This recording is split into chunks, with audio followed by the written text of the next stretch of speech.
Okay. All right. 7:02, 7:03. Let's start the meeting. I don't know if you can slate the agenda. Otherwise, I'm just calling the meeting to order. 7:03. Item 1.1. If you can, if you are not talking or presenting, I just want to make sure everyone puts themselves on mute so we don't have the feedback that can occur. I move on to item 1.2 with Council Member Santangelo for roll call. Greetings. All right, here we go. Roll call. Dorothy Wong. Hello. Hello. Billy Malone. Present. Victoria Knapp. Here. Diane Marcussen. I see her. Gotcha. Veronica Jones. I see you. That sounds like Romper Room. I see you.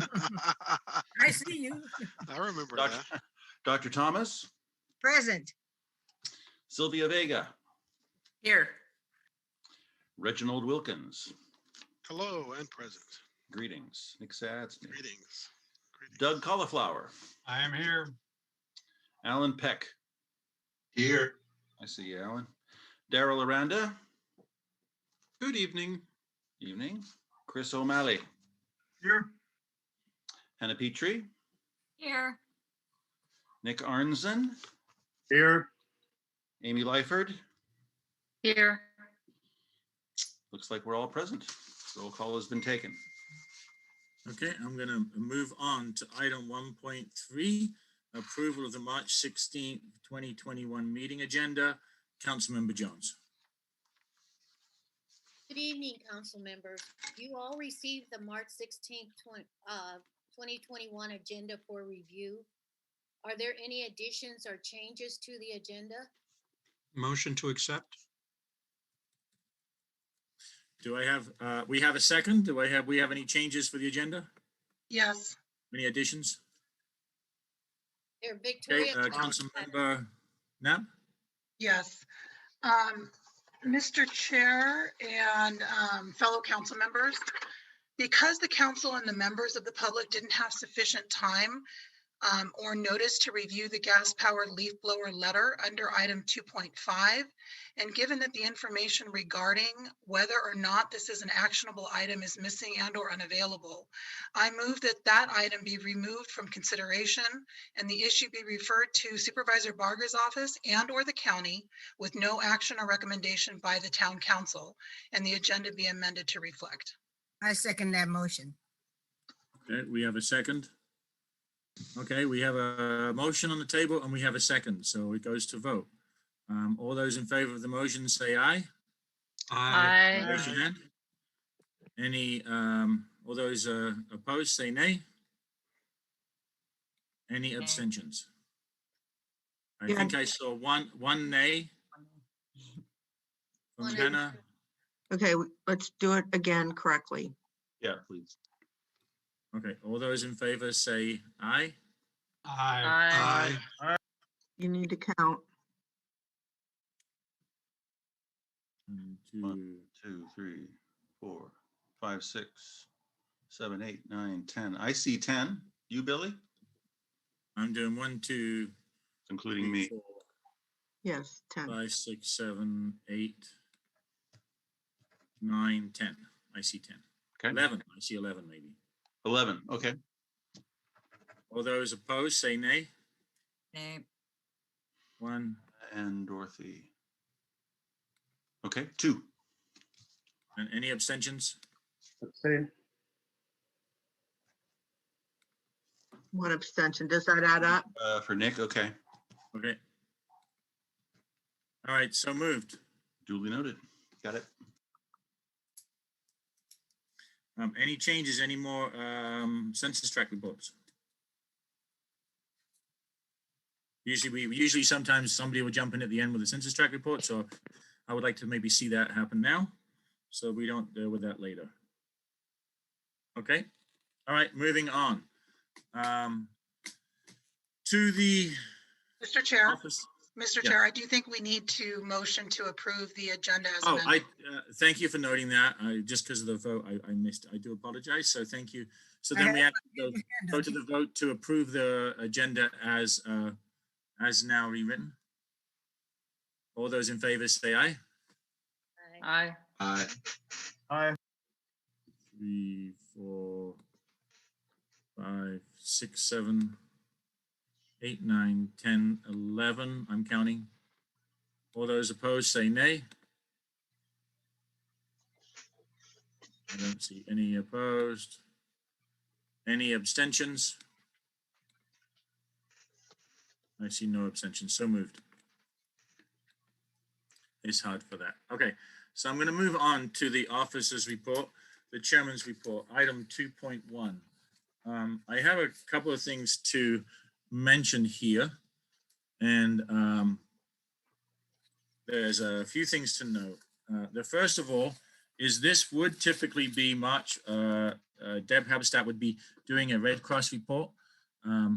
This is every year, the month of March is the Altadena Town Council for the last few years has voted for the declaration for the month of March to be the Red Cross month by the Town Council.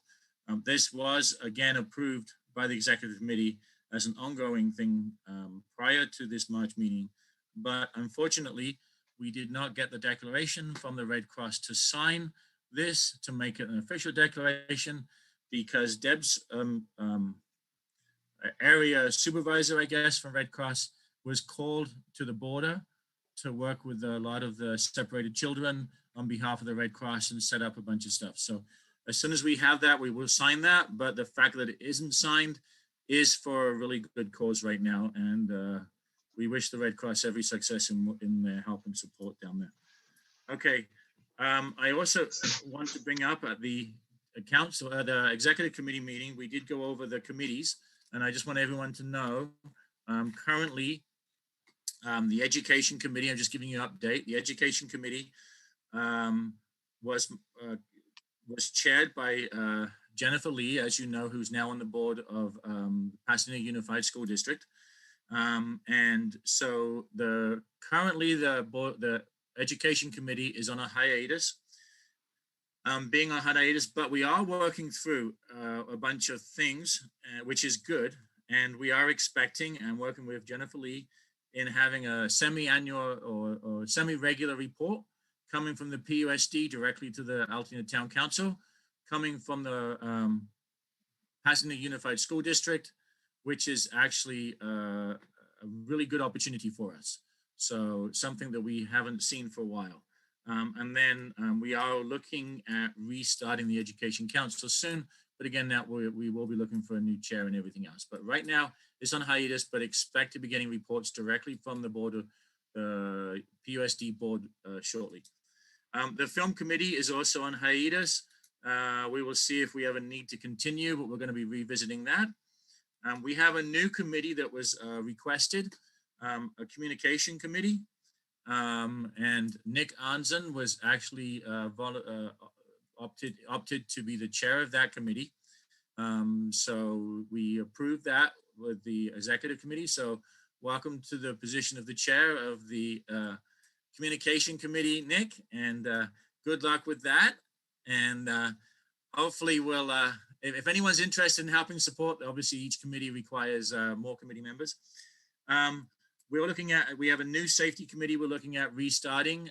We have a lot of interest, but we want to make sure that the opportunity for chairing of that will come from somebody who is not already sitting on a committee or not already chair of a committee. So please throw your hat in there so we can actually start looking at that. Safe Streets Committee will actually continue. Dorothy Wong is chairing the Safe Streets Committee. And then the Land Use Committee is currently a standing committee, so that won't change. What I would like to do right now in the last part of my report, this is the month of March. This is Women's Month, and we'd like to recognize somebody for their efforts and all their hard work and the difference in leadership they've shown to our community. This particular month, it's we'd like to honor somebody, and it's also anyway, you'll see. We want to honor and remember somebody at the same time. This particular month, we'd like to send this out, an honor for Women's History Month. Let me read this to you. This was sent in to me by somebody else, but it's so well worded, I didn't want to change anything. I want to see if, I don't know if Chris could put up that image I sent him. If not, I'm going to share it with you if I can. Can I share this on my...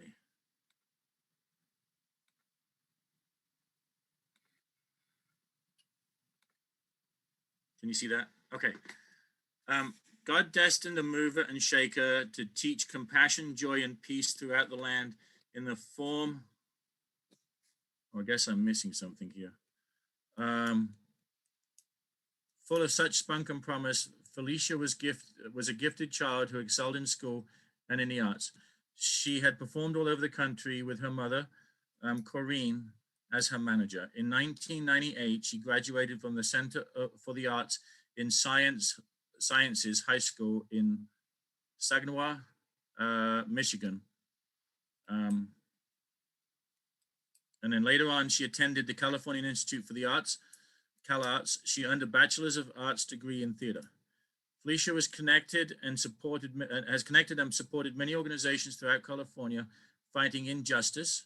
She co-created, you know, I need to get this up because it's more, I can't read that one, and it's more important that I apologize for this, but I need to make sure this is read correctly. I don't know what happened to that.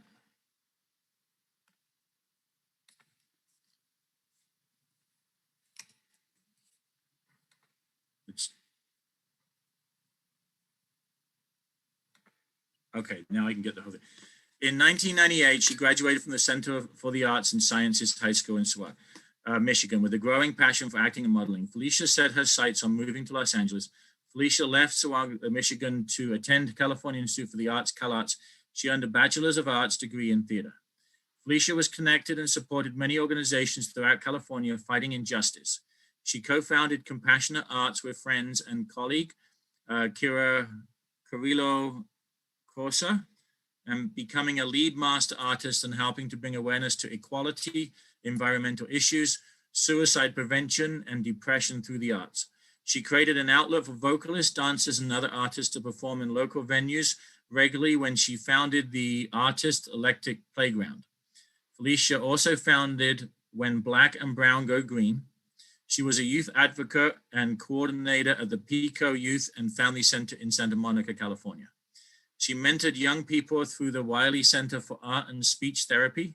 She spoke and conducted workshops through the community and the Parliament of World Religions. Felicia organized several Altadena peace protests with Altadena community organizations like My Tribe Rise. Felicia even performed at the White House during the Obama administration. On Wednesday, March the 3rd, 2021, God plucked one of his beautiful flowers for his garden.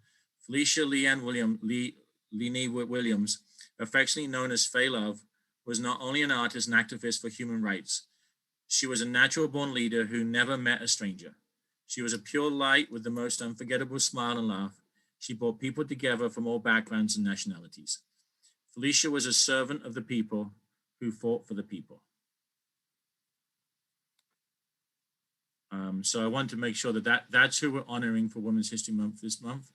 I also want to now pass this over to Amy. Amy actually worked with Faye Love, so I want if she has a moment to go over some of her local accomplishments. Amy? Thank you, Billy. I'm really pleased that we as a group have decided to honor Faye Love tonight.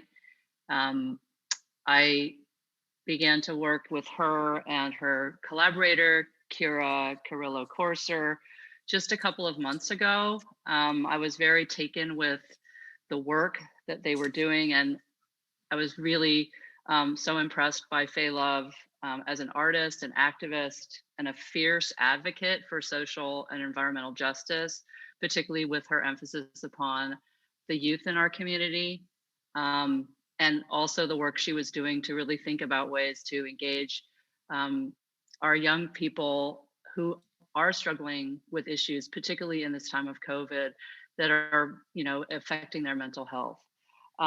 I had the opportunity to work with them a little bit on some grant applications and grant proposals, and I could see the power of the work that they were doing. And I'm just so pleased that we were able to take this time tonight to honor Faye Love.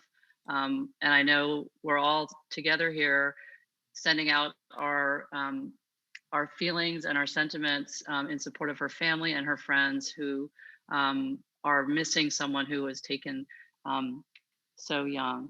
And I did want to just emphasize, I think that a highlight of the work in 2019, which gives a sense of the kind of engaged work that she was doing, is the project of When Black and Brown Go Green, which is really about Faye Love collaborating with Side Street Projects in Pasadena in a 1-month residency as an artist, but also turning that work towards our community, towards our youth, and towards environmental justice in Altadena and Pasadena. So thank you for council members for taking this time to do this. And thank you, Billy, for opening our meeting with that. Billy, it's Victoria. I wasn't sure if you were going to share Faye's celebration of life upcoming on the 27th. No, well, you just did. It was actually on the image I think I just showed, but let's make note of that. And if I can have Dorothy actually post that on our website as well. She is our honoree this evening, so that would be wonderful. Oh, here we go. Thank you, Chris, for posting this. So this is the memorial and the date that we can post this on our website. I'm going to also ask quickly before I give a moment of silence if Dorothy, I know, was friends, I believe, and if she has anything she'd like to add.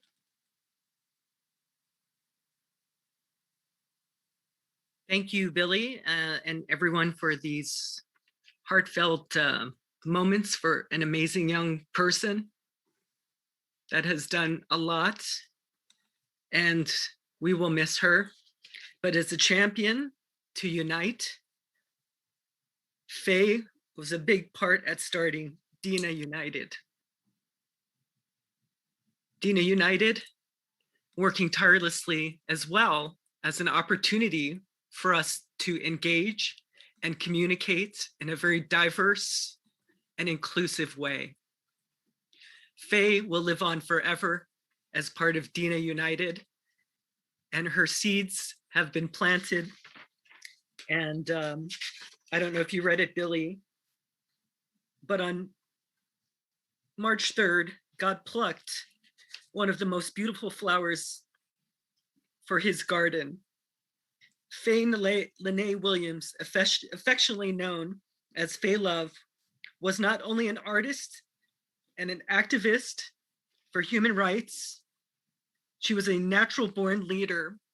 I saw her marching down the streets with over 800 people from Altadena, from Pasadena, and from around the area, concerned that Black lives do matter, people matter. So we will miss her dearly, but we will definitely celebrate and protest in harmony. Celebrating the life, March 27th and onward. And a fellow Altadenan, Alfred Haymond, made a beautiful video collage of her life. And I will post it on our town council website on our tribute to Faye and all the great work which will live on. Thank you. Thank you. And I'm going to ask Chris, we're going to give a minute of silence. And if Chris can post the, if you should have the link. Chris, if you can hear me, if you can post that link, and then we'll have a minute of silence. Do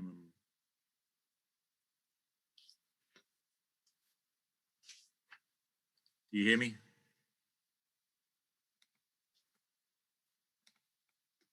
We can Okay. hear you, Billy. Okay, then now what I'm going to do is I am going to share my screen and show it myself.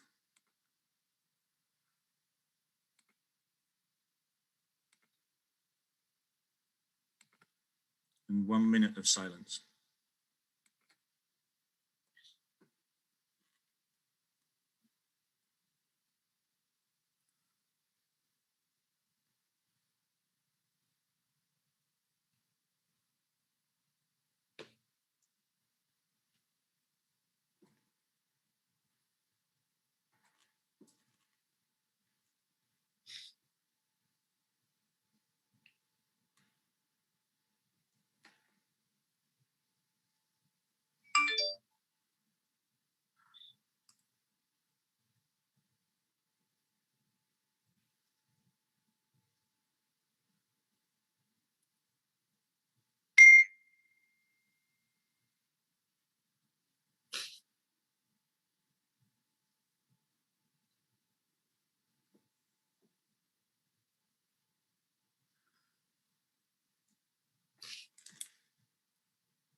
Okay, that was 1 minute of silence. I'm going to leave that playing just while if I can leave that playing, and then if Veronica, we would also like to give a certificate of recognition that will hopefully make it to Fela's family. And Veronica, if anyone can see you, if you can show up the certificate. The certificate of recognition will state, the Altadena Town Council wishes to recognize Fela Felicia Linney Williams for her commitment to be of service to our Altadena community and also the surrounding communities. The Altadena Town Council recognizes and remembers the outstanding contribution of Fela made to our community during her short time here on earth. Her work is forever woven in the fabric of our community. We thank you, Fela, for all you have done for us, given us, and left us. You have been an outstanding example of leadership and love for our community.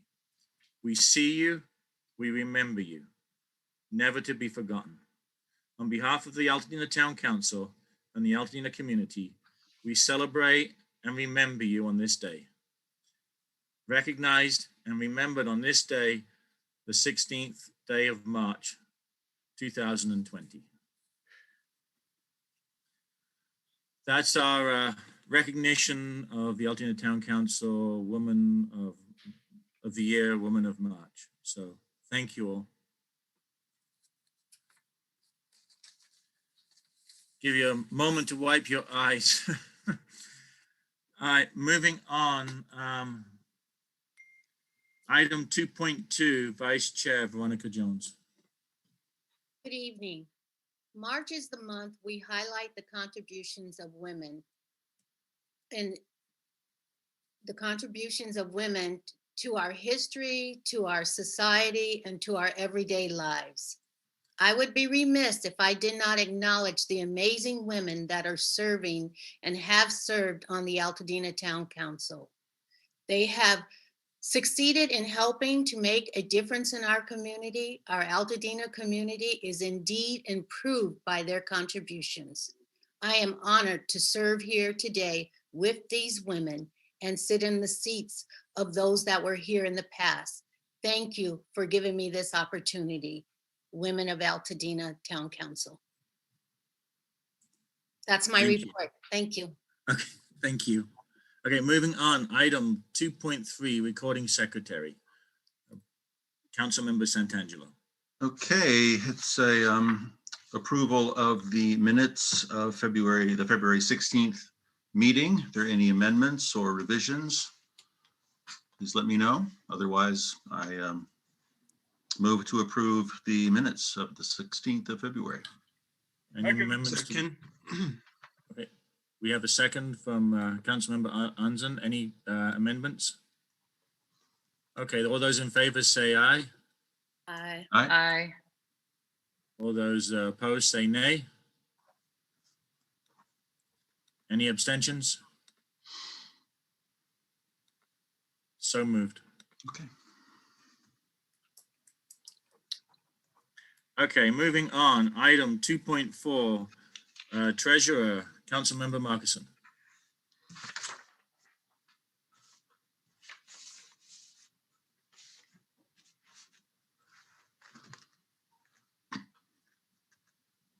You are on mute, Councilmember Marcussen. Sorry. I wanted to report this month just that I have been trying to catch up on the statements for the bank account. And the balance that I have right now is as of January 27th, which is probably the last one I reported to you as well, which is $1,999.51. I need to be getting those from the community center, and I seem to be missing the latest one, or maybe it came in since I went up there, or when Billy went up the last time for me. So anyway, we have $1,999.51 as of January 27th. Okay. Thank you. Item 2.5, corresponding secretary's report, Councilmember Wong. Thank you. So just a little information I received. One relating to Faye Love. There is a memorial fund. I'll put a link on the website, and that will help with funeral and memorial expenses. Also, an email related to that from Paul Livingstone with Soul Force Project, Dina United. Would like to discuss further. It doesn't have to be today, but having the town council be a supportive partner, ally with Dina United. So they're asking for our endorsement. We don't have to talk about that now unless anybody wants to. And then let's see. Councilman Wong, I suggest that you send out the remarks that came from Paul Livingstone to the town council in an email thread.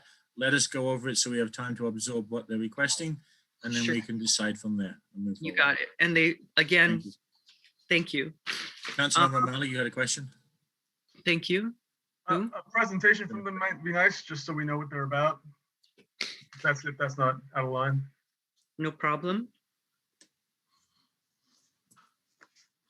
Okay, and then I got a statement from the Cougar Conservancy. The statement is a mini summary for the Altadena Town Council relating to a cougar that was found in the San Gabriel Mountains, just south of the Meadows. So a resident in Altadena came across a deceased cougar while hiking on a local trail in the San Gabriel Mountains. This individual contacted the California Department of Fish and Wildlife by email on February 9th, 2021. On March 13th, the Cougar Conservancy was contacted by Arroyos and Foothills Conservancy. They informed the Cougar Conservancy that there was a deceased cougar in the area based on a Facebook thread found in the group Beautiful Altadena. By March 15th, the Cougar Conservancy was able to get in contact with the resident who found the cougar. They conducted a site visit, collected some information, and coordinated with the California Department of Fish and Wildlife. We do not know the cause of death at this time. They will keep the community updated as they know more. That CDFW will let us know. During the same day, the Cougar Conservancy did some canvassing in collaboration with the Altadena Town Council. The team spoke with neighbors and handed out educational resources. If they didn't get to speak to you, they have electronic versions of the materials that can be shared. And then I will post public safety and best practices. They just wanted to remind us, if you see a dead animal while hiking, don't go near it, as it is a source of food for wild predators and can indicate that another cougar is nearby.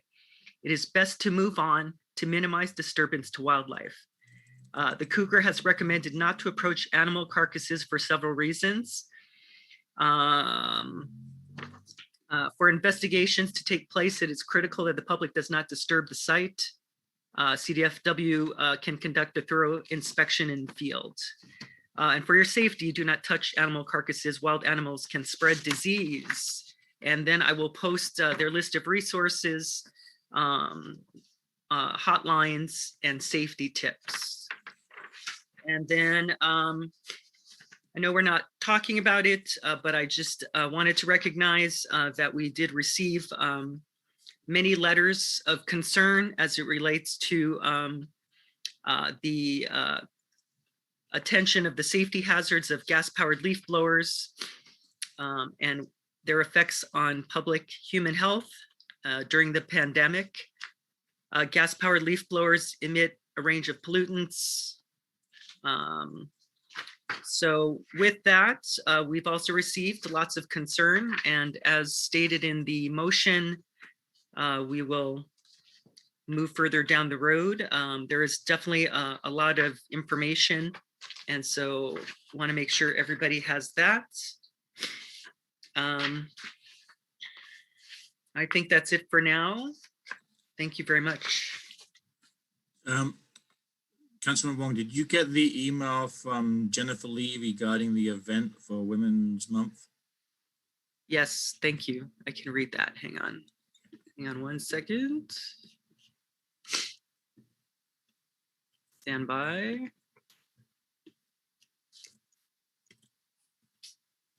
Okay, so we also received an email.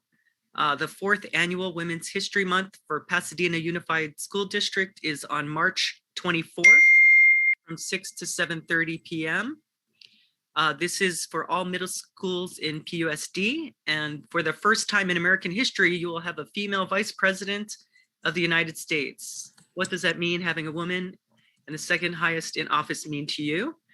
So we'll have an introduction from Congresswoman Judy Chu, Keynote Director of Pasadena Public Health, Dr. Ying Go.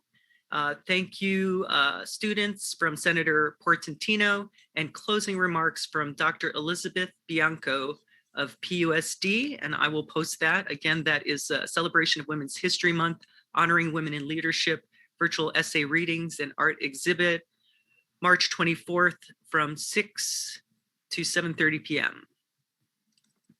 Okay. All right, thank you very much. Moving on. Item 3, public safety reports. Item 3.1, California Highway Patrol. Do we have Officer Cooper?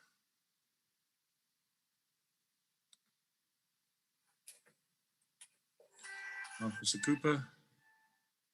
I didn't hear from him this month. Okay. All right, moving on. Item 3.2, Altadena Sheriff Station, Lieutenant Skaggs. Yes, I'm here. Good evening, everyone. So, as far as crime goes in Altadena, overall, we're still down. You know, I hate to call it a COVID bump because it's going down, but we're still down compared to last February. Altadena was down about 11% in our Part 1 crimes, which are the more serious crimes. There was no homicides, no rapes, no arsons. We did have 2 robberies. They're not connected. One of them was actually the UPS man got robbed, and it's likely part of a bigger identity theft investigation that we're currently undertaking. And the other one, unfortunately, was an elderly lady who was probably just a target of opportunity. What's really driving the crime right now is just all the various types of thefts, grand thefts, petty theft, petty larcenies. We did have 4 grand theft autos. 3 were recovered. One of them was actually like a test drive gone wrong, and realistically is couldn't be classified as a stolen, but he reported it stolen, and the guy brought it back the next day. So nothing real serious there, but we still have issues with the catalytic converters. We had 8 incidents in this past month. Most of them, again, are these older Toyota Priuses that seem to be the favorite target of these criminals. That's due to the precious metals that are in the catalytic converter that they're scrapping them. And we also had, this is a bit of unusual, we had 9 aggravated assaults during the month. I think we had 3 in January, and I think we've only had 3 so far this month. So it's really an aberration to have that many. However, they're not related really to all the previous gang violence we had back in, especially in December and a little bit into January.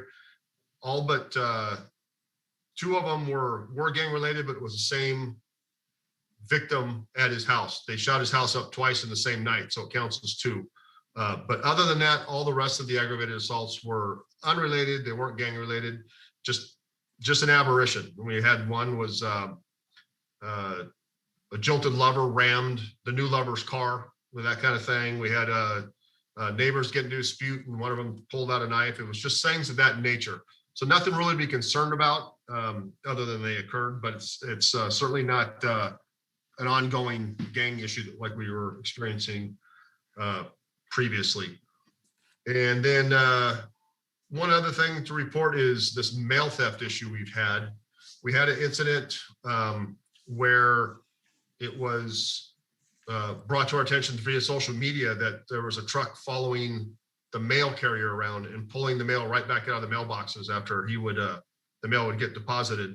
And we actually, one of our deputies spotted the truck, and unfortunately the suspect spotted the deputy, and were able to turn a few corners real fast and get away and abandon their vehicle. But they did throw a lot of mail out of the car, which were recovered.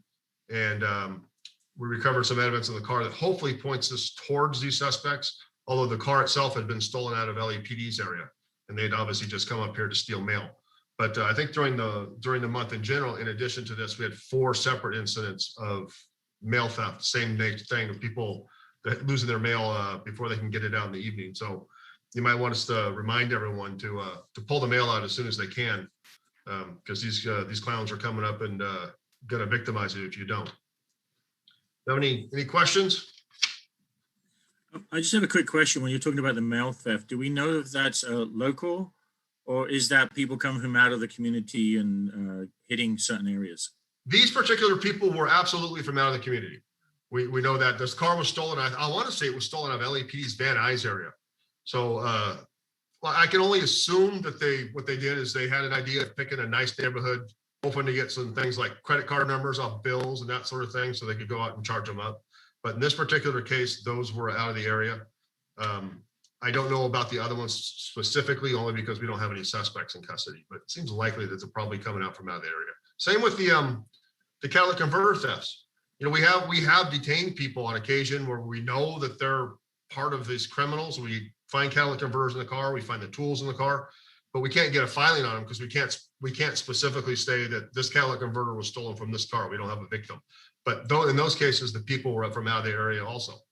So it's just coming up, and essentially they come up here just to commit a crime, and they go back where they came from.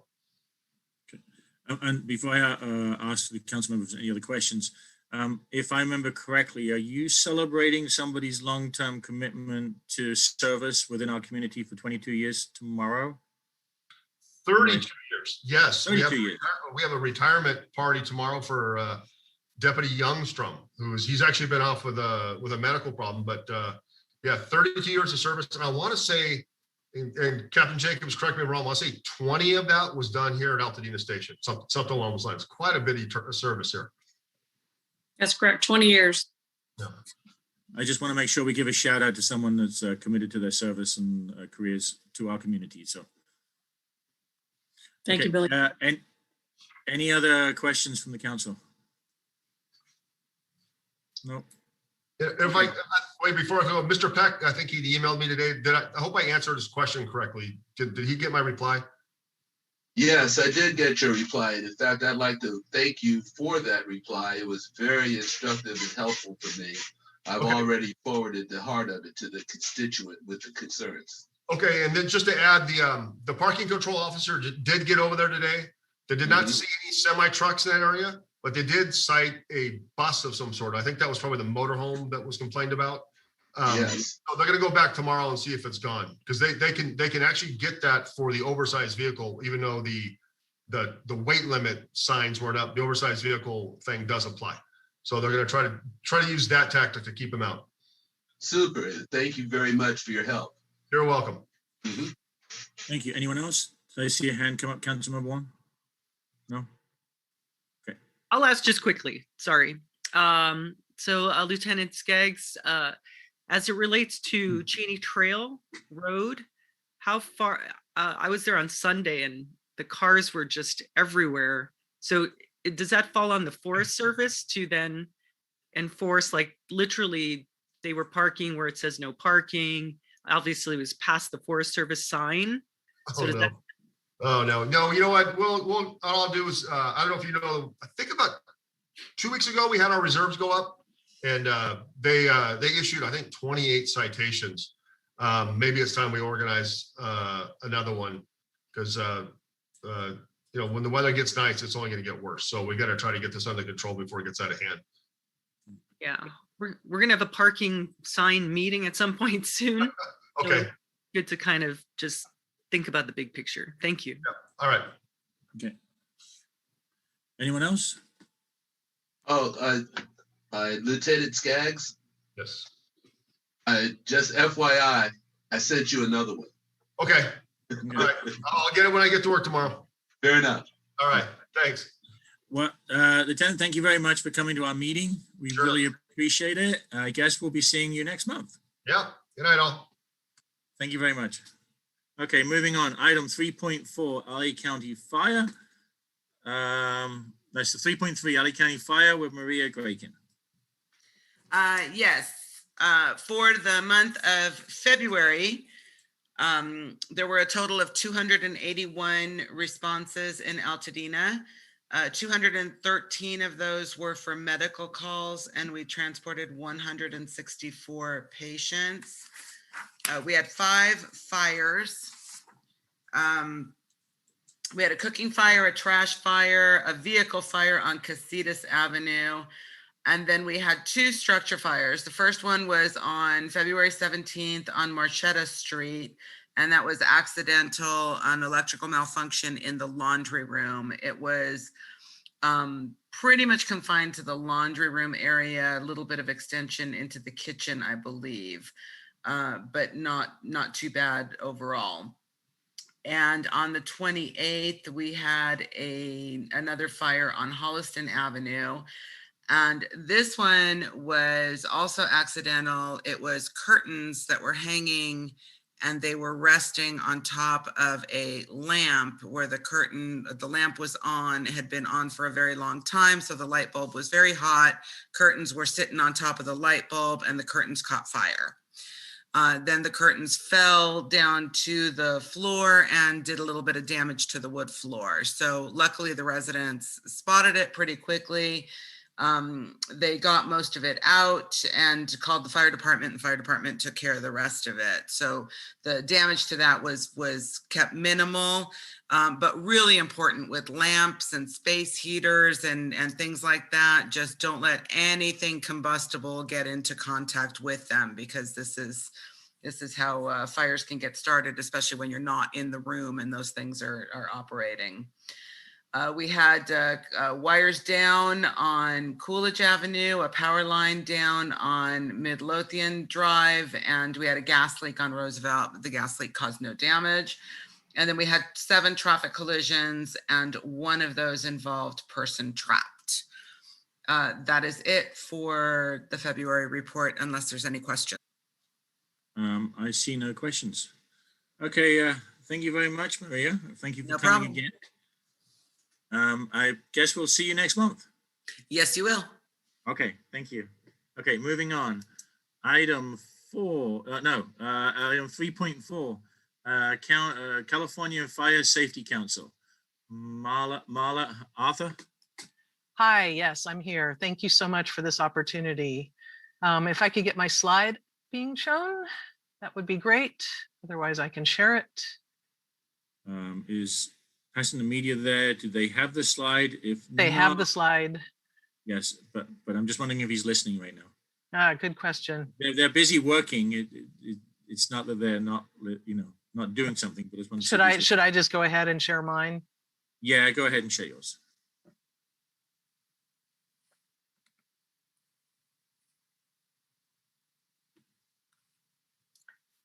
Okay, so hi, my name is Mala Arthur. I'm the Southern California Regional Coordinator for the California Fire Safe Council. I also lived in Altadena for over 20 years, and I'm now in unincorporated LA County, very close to Altadena. So I am part of your brotherhood, shall we say. I want to draw your attention first to the red type near the bottom on the right-hand side where it says see Google Drive folder with resources inside. Oh, this is not the latest one. Hopefully Dorothy Dot can send out the PDF of this. I actually created a QR code so that you wouldn't have to type in this horrific URL. But unfortunately, it's not showing up on this copy. So if she can't get that to you, you may have to type that in. Since this is only 5 minutes, I of course could not cover very much material, but I put a whole bunch of resources into this folder. So if you're interested, you can go take a look. All right, so why am I talking here? Altadena fire history. We've had 3 really large fires within 5 miles of Altadena in the past 50 years. We had the Pinecrest fire in 1979, which was over 5,000 acres. We had the Kinaloa fire in 1993, which was also over 5,000 acres.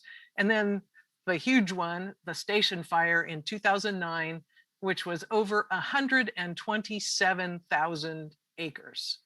So fire season is now a year-round thing. It's March, it's just been raining. We aren't thinking about fire, but we really need to start thinking about fire now, because now is when we can start getting ready before we're likely to start catching fire. So how do we get ready? Well, we have to do preparation. Preparation is hard, but it can be done. And there are a lot of things that can be done for not very much money or no money. So the categories of preparation are fuel reduction, which is mostly taking care of vegetation around your home and in your area. There's also what's called home hardening, which is making your home less likely to burn down, because most homes actually catch fire due to embers that are blowing and they touch items on or near your home that are flammable, and that catches your house on fire. We all have kind of the mental image of a large, huge flames coming right up to the house and catching it on fire. That's not usually the cause. So we need to start thinking about hardening our homes. We also need to do evacuation planning, and that is more of a neighborhood activity than an individual, but it's always best to start with you and your family and your pets. Don't forget your pets.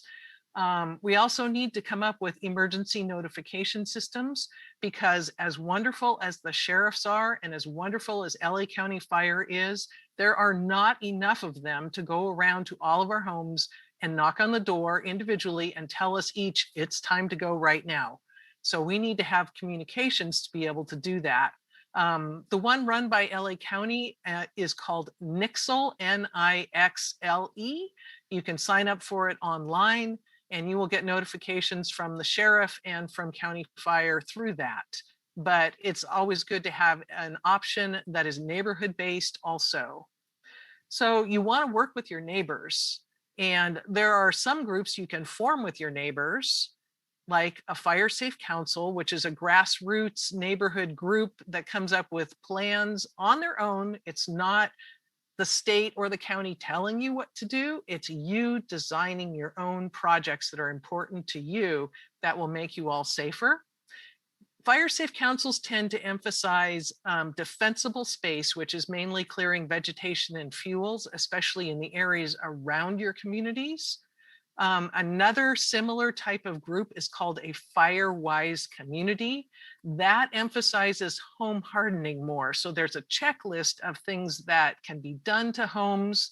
And once you meet a certain standard, you can get a certification that you are a fire-wise community, which also can help with insurance costs. Both of those kinds of groups also emphasize having at least one community meeting a year where you talk about fire safety, and they also both emphasize evacuation planning. And if you don't know the people in your neighborhood, really good ways to get to know them are to get involved with the Map Your Neighborhood program that you've all heard about several times, or our local CERT program. Both of those are really good ways to bond neighbors together. You may wonder, are there any fire safe councils or fire-wise communities in the area already? There are 3 fire safe councils in Altadena, counting mine, which is over in Pasadena Glen, and there are no fire-wise communities. So this is an opportunity for you. At another meeting or gathering in the future, I'll be able to give you more details. But in the interim, you're more than welcome to check out the Google Drive. You can contact me. My number and my email are shown on the slide. And yeah, I'm open to questions for I think I have about a minute or two left. Okay, Councilmember Wong. Hey, thank you, Mala. We're lucky to have you here, getting us inspired. Do you know, can you quickly just explain, as insurance goes now with after all of these huge fires, it's my understanding that they're kind of mandating home hardening in order to qualify for insurance. Does that sound right? It's a program that is going to phase in. It's a 5-year phase-in program, and it's only happening in certain pilot counties. And we are, I don't know if you want to call it lucky, but lucky enough to be one of those pilot counties. So for the first couple of years, there will be theoretically inspectors that go around, and they will be able to work with you and say, you should do this and you should consider that. They can't mandate it, especially if it's something like a roof, because that's just way too much. But at the end of the 5 years, if the program has been funded each of those 5 years and it's perceived as being successful, then they will start mandating things like that. Probably it's more likely that they will mandate things like replace your wooden fence with something that's not flammable, or put vents in your attic, vent holes that can catch embers, rather than big things like everybody has to replace their roof. But there's kind of no guarantees because it's a pilot program. More questions? Any more questions, guys? I just want to mention that we try to make sure the council members all have questions. So rather than just shouting out, if you could raise your hand if you have a question, and I will try to get to you. If I do miss you, then feel free to jump in. But I prefer it if you don't just jump in, but actually raise your hand so we can actually take everybody in order. Is there any more comments from the council? I don't see anybody. Billy, it's Maria. I can't raise my hand because I'm not on video, so I have to shout out. I had a quick question, if that's okay. Absolutely. Molly, you mentioned there's 3 fire safe councils in Altadena. You were counting Pasadena Glen as one of those. Yes. And I know of the Meadows. What would be the third one? Cheney Millard. They are currently inactive, but they are still, we're counting them anyway, still being a fire safe council. We have 2 of their members who are on our communication pipelines, and we're still talking to them about possibilities, and we have sent the California Conservation Corps there to do some work at periodic times. Okay, that makes the 3 of them, because I was not aware of that Cheney Millard, and probably because they're not active. Right. Completely. Okay, thank you. You're welcome. Okay, I also just want to mention that we do live in a fire zone. The mountains are right there. We do get fires most years. We just had the Bobcat fire. This is something that could come under the heading of the safety committee. So if you're looking at supporting or being on a committee, the safety committee is something that can encompass many things under public safety, and this could be one of them. So just bear that in mind when we're looking for people for that committee. Any more questions? Councilmember Wong? Just quickly, Mala, there is an amazing website. I'll post it that I learned from CERT. So CERT is also another great avenue for us in Altadena. But what is the name of that YouTube channel? Do you remember, Mala? I'm not sure which one you mean. There's a lot of them. The La Crescenta, the CERT channel. It's got a catchy name that Deb is doing. Oh, that's all right. I'll put it in the Google folder. It's Fire Preparedness Network, I believe. Yeah, thank you. Emergency preparedness, yeah, something like that. Any more questions? Thank you, Mala. I appreciate you coming and your time. Chris had a question. Hopefully you'll be coming back. Chris has a question. In the meantime, I'm going to move. Sorry, I'm just going to interrupt. Question for Councilmember Wong is the contact information available on the ATC website?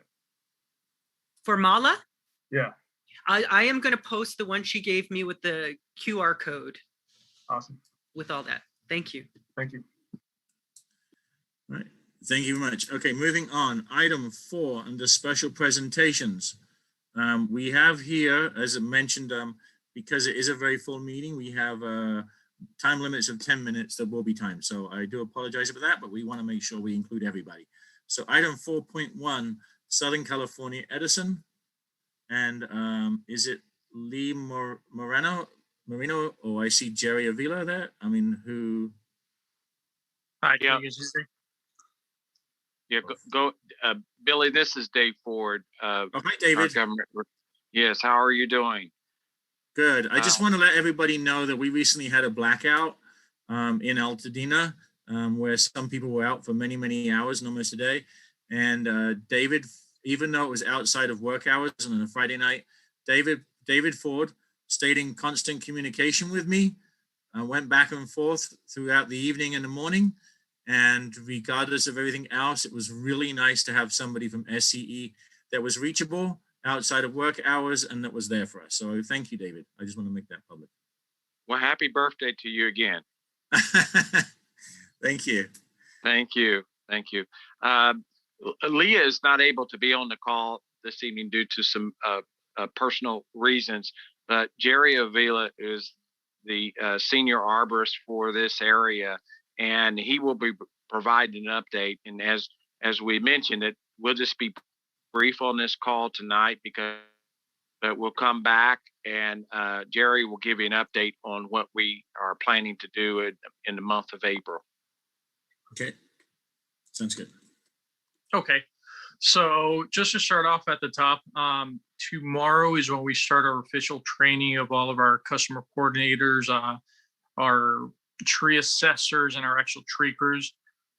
Once we get that training completed, we will start bringing back in our customer coordinators and our work notification people into the area. So expect to see our smaller crews that are just leaving notifications and talking to homeowners at the end of this week, probably Thursday, Friday, and following up tree trimming where we left off and what would be our grid 20 and grid 17 at the beginning of next week. So for tomorrow's meeting, we do have LA County representatives joining us to go over some of our new methods for approaching Altadena as a whole. And they will be coordinating whatever tree work we do as well in the following weeks to come. So it's smaller areas. I believe it's a total of 800-ish trees. Okay, awesome. We got the presentation up. So there you go. On Monday, 3/21, we will be beginning with grids. I know they're blank there, but it's grid 17 and grid 20. Like I said, they're smaller grids. I believe it's a total of 800 trees that need to be trimmed. This is both private and county trees. And then following after that, we have a meeting scheduled for April 10th, which is our SCE community meeting. Which we will go into more detail as to what we're doing. We'll be working with the town council to schedule that meeting for April 10th. But it's basically a customer focused operational excellence meeting is what we're calling it. We've gone into in-depth review of our system and things that we could be doing better. We've implemented those changes, which is what we're teaching our customer coordinators and our tree crews starting tomorrow. So once we start putting them through training, we can sign off that they're understanding our requirements and what they need to do to be working in Altadena, with Altadena. We'll start rolling through and starting some of that work.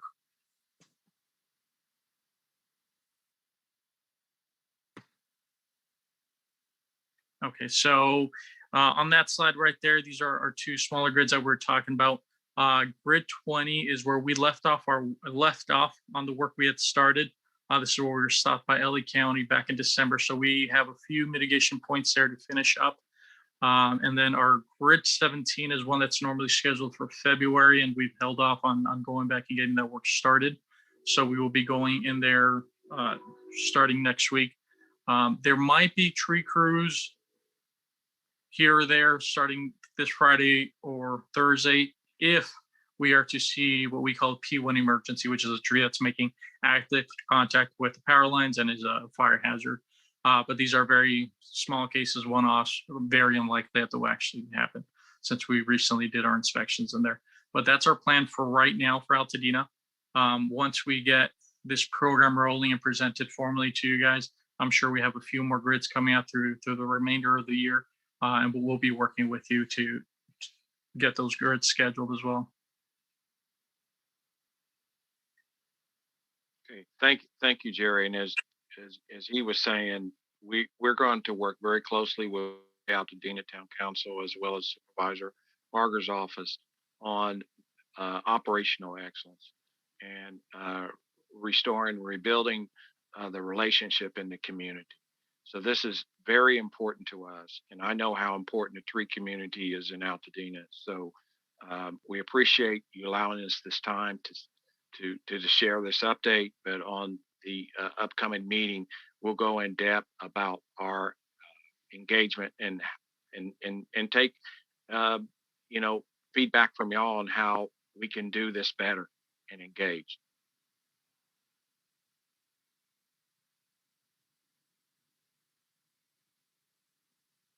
Thank you. I'm assuming that's the end of that presentation. And I want to repeat what Mr. Ford was mentioning about April the 10th, where there will be a community meeting. There's obviously lots of questions that people have for Southern California and Edison. And if they're reaching out for better community communications and wanting to support us, then I think any concerned people who have questions, the April the 10th would be an opportunity where they can actually take live questions and answer live questions, and it'll be more of a forum, from my understanding, than what can take place here, which is just a presentation due to our limitations of our meetings. And so please, let's make sure we will post it on our town council website, and Councilmember Wong will post that with more details on how to sign into the meeting and follow up.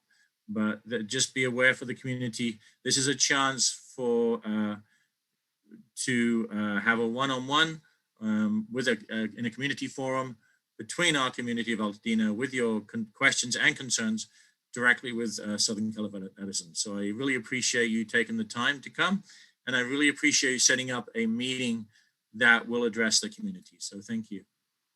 Thank you. Thank you. Councilmember Anzen. Thank you as well, and I appreciate that's a good first step in April.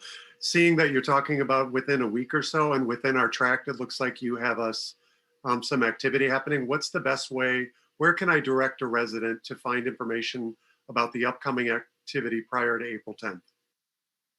So on that first slide was my email address. If you guys want to reach out to me directly, feel free to reach out to me. The other, we have now 2 additional arborists, the other senior specialist that's in the area. His email's also on there. His name's Luis Perez.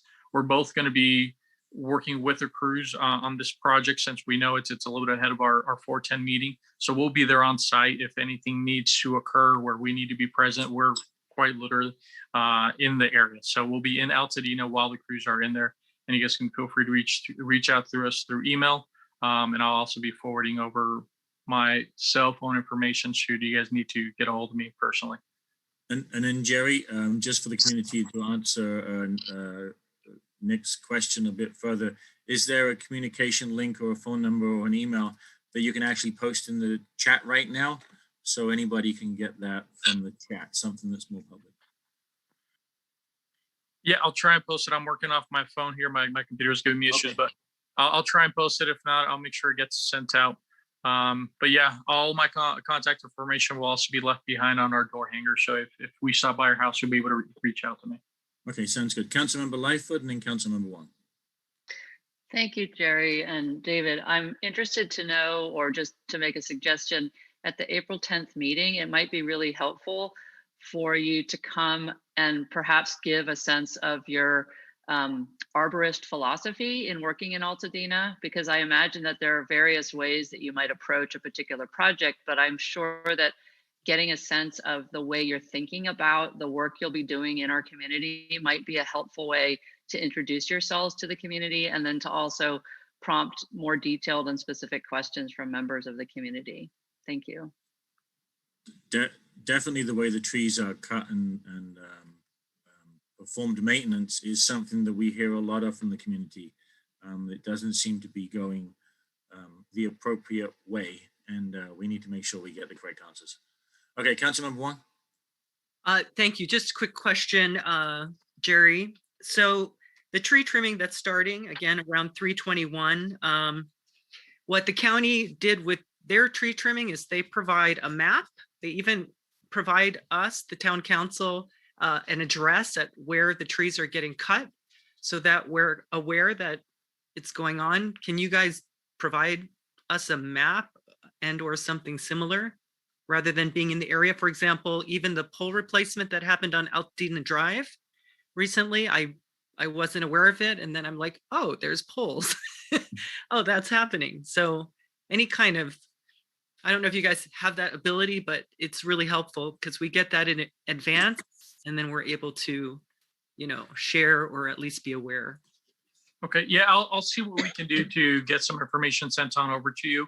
I do know our system is a little bit limited because there's some federally regulated things on our system that we can't really disclose to the general public. But maybe if we can give you guys an overlay of where the trees are on a tree specific area versus just our power line system in the city, I think that might be something I should be able to do.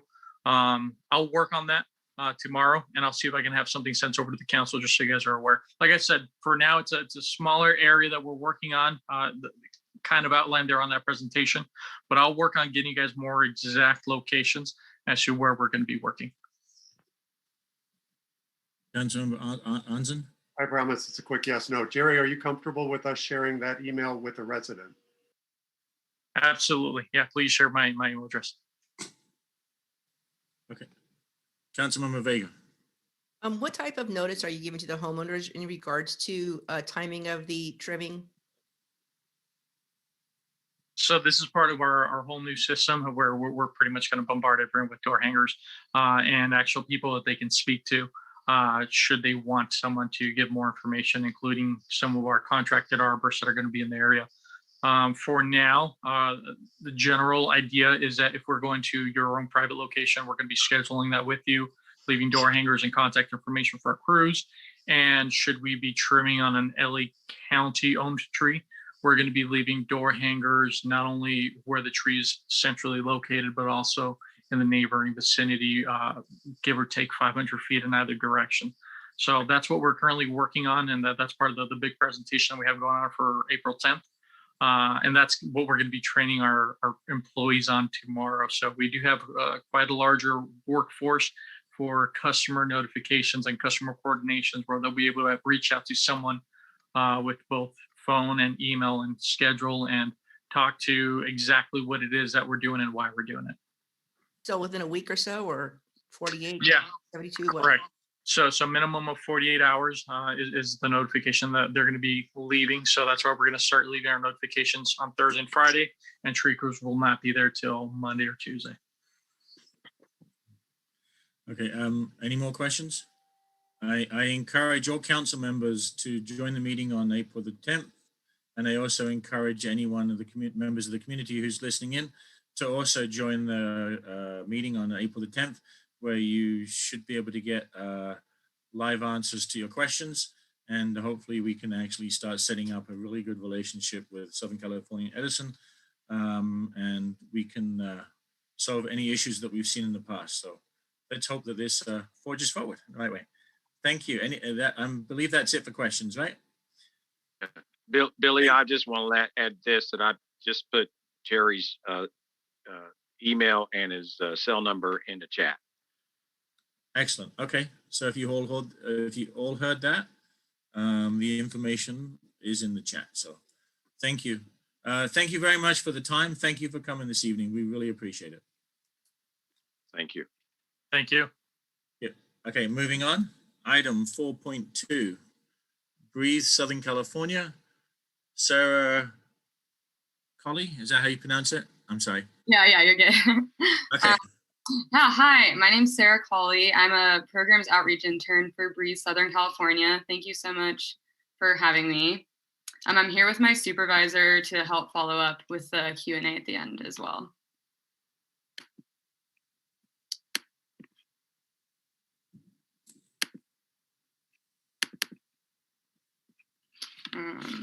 Is that sharing all right? Looks good. Yeah. Awesome.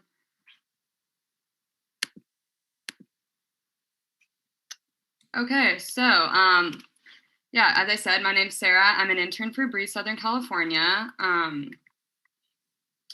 So Breeze Southern California is a nonprofit based in Los Angeles, and we're here to promote clean air, healthy lungs through research, education, advocacy, and technology. And we do this by providing resources that educate families living in the greater Los Angeles region to improve their community's air quality and their lung health. We have 3 areas of programs. We have youth programs, community programs, and workshops and webinars.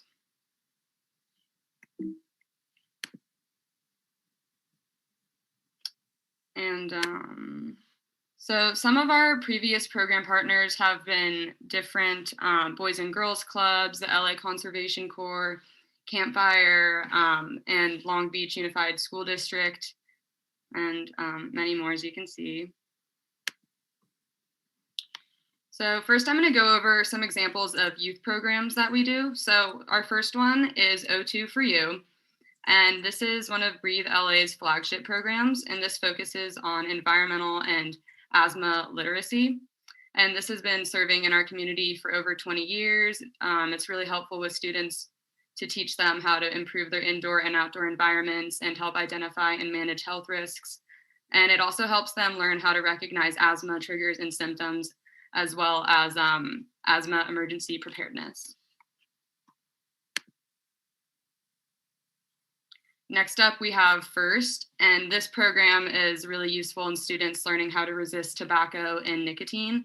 So participants in this workshop would learn about the harmful effects of tobacco products and vaping, and learn how to engage in advocacy and promote anti-tobacco nicotine vaping skills, as well as learn skills to develop messages that may help peers from also not using tobacco.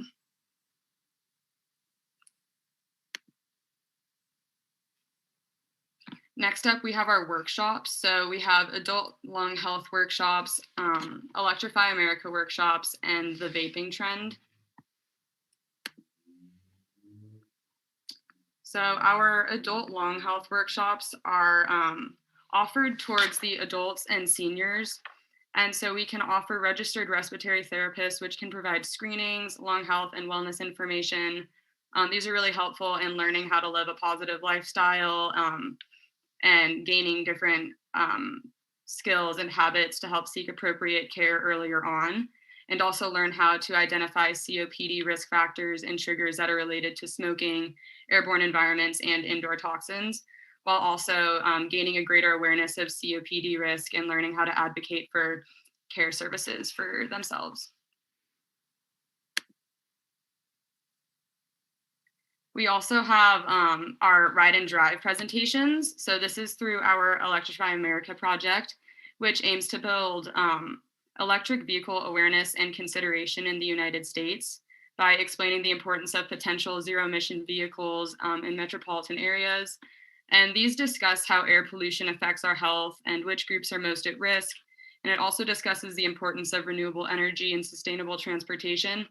And most importantly, it lets us know how we can make a difference by lowering our carbon footprints by hopefully purchasing an electric vehicle in the future. We also have our vaping trend. So this is a community educational workshop program which addresses the alarming rapid growth of the youth vaping trend. So people who would join this presentation would learn how to identify common vaping devices, learn about the negative health effects and dangers of vaping. Parents can learn how to discuss vaping with their children. And also this is looking to expand to high school students and teachers, as well as public safety officers.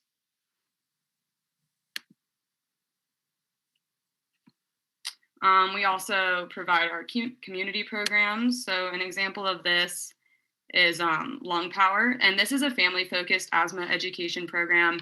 So this empowers youth with asthma and their caregivers to better manage their disease. And we also teach how to appropriately identify asthma triggers. And families can also learn how to appropriate medication during asthma attacks. Obviously, during in a time without COVID, we can also offer quarterly lung events that are held at family-friendly venues in the region, but this does look a little bit different right now.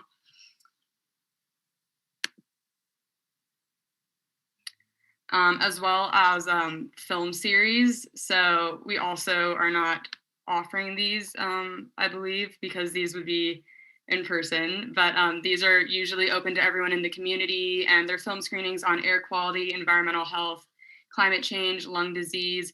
And this is a really good opportunity for people to network and engage with local community members. And it also just helps create a local level awareness of environmental and lung health issues. So here are some ways to keep up with us. Here's our Instagram handle, Facebook, YouTube, LinkedIn. I can leave that in the chat for anyone who's interested. And yeah, thank you so much for letting me present this to you guys.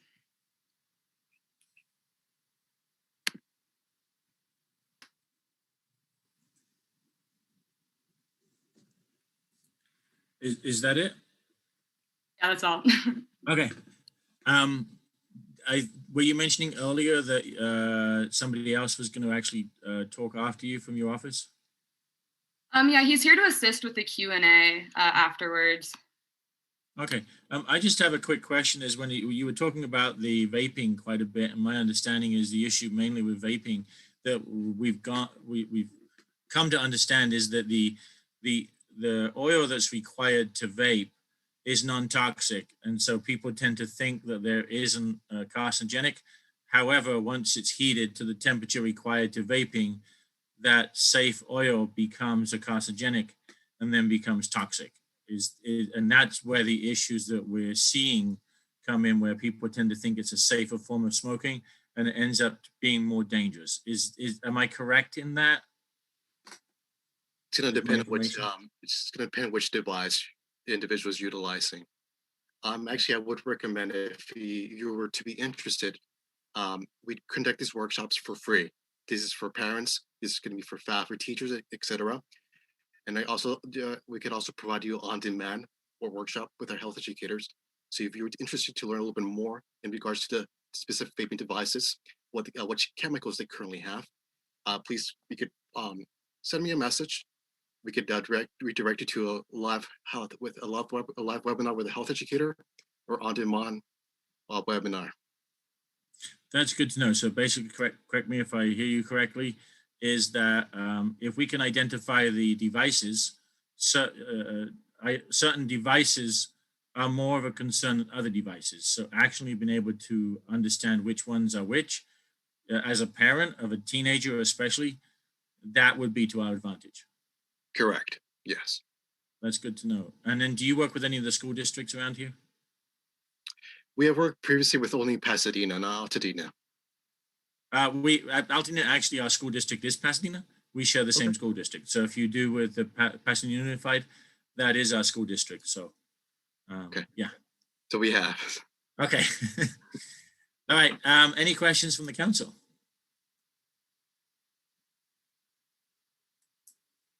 No.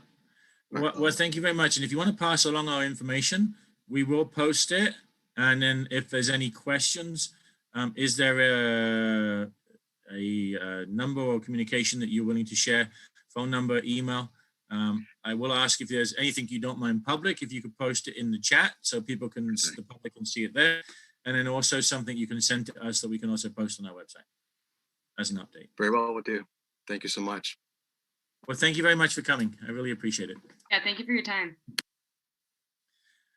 Okay, moving on. Item 4.3, MRCA-Lavinia Connector Trail Update. Sarah Kavokian. Hi, everyone. I hope your night is off to a good start. Let me just get my project up. All right.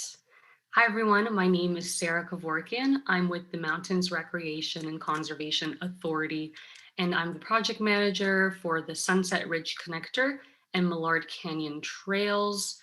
Before I provide you all with an update on the project, I want to quickly introduce my organization. So, the MRCA is dedicated to preserving open space, parklands, watersheds, trails, and wildlife habitat. And we're dedicated to ensuring public access to these spaces. We are a local government public entity established in 1985 and a joint powers authority between 3 agencies, including the Santa Monica Mountains Conservancy, which is a state agency. And we've successfully preserved over 75,000 acres of parklands, which we manage ourselves. All right. So many of you are familiar with this project and have been waiting for these trails for over 30 years. So I'm just going to give you a quick background on this project.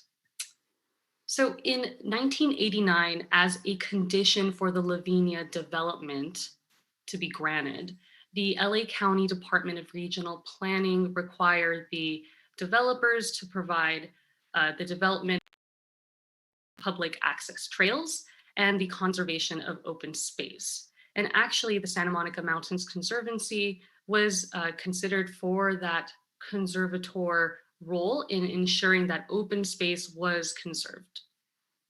However, the developer actually did not comply in providing public access trails, which resulted in various lawsuits.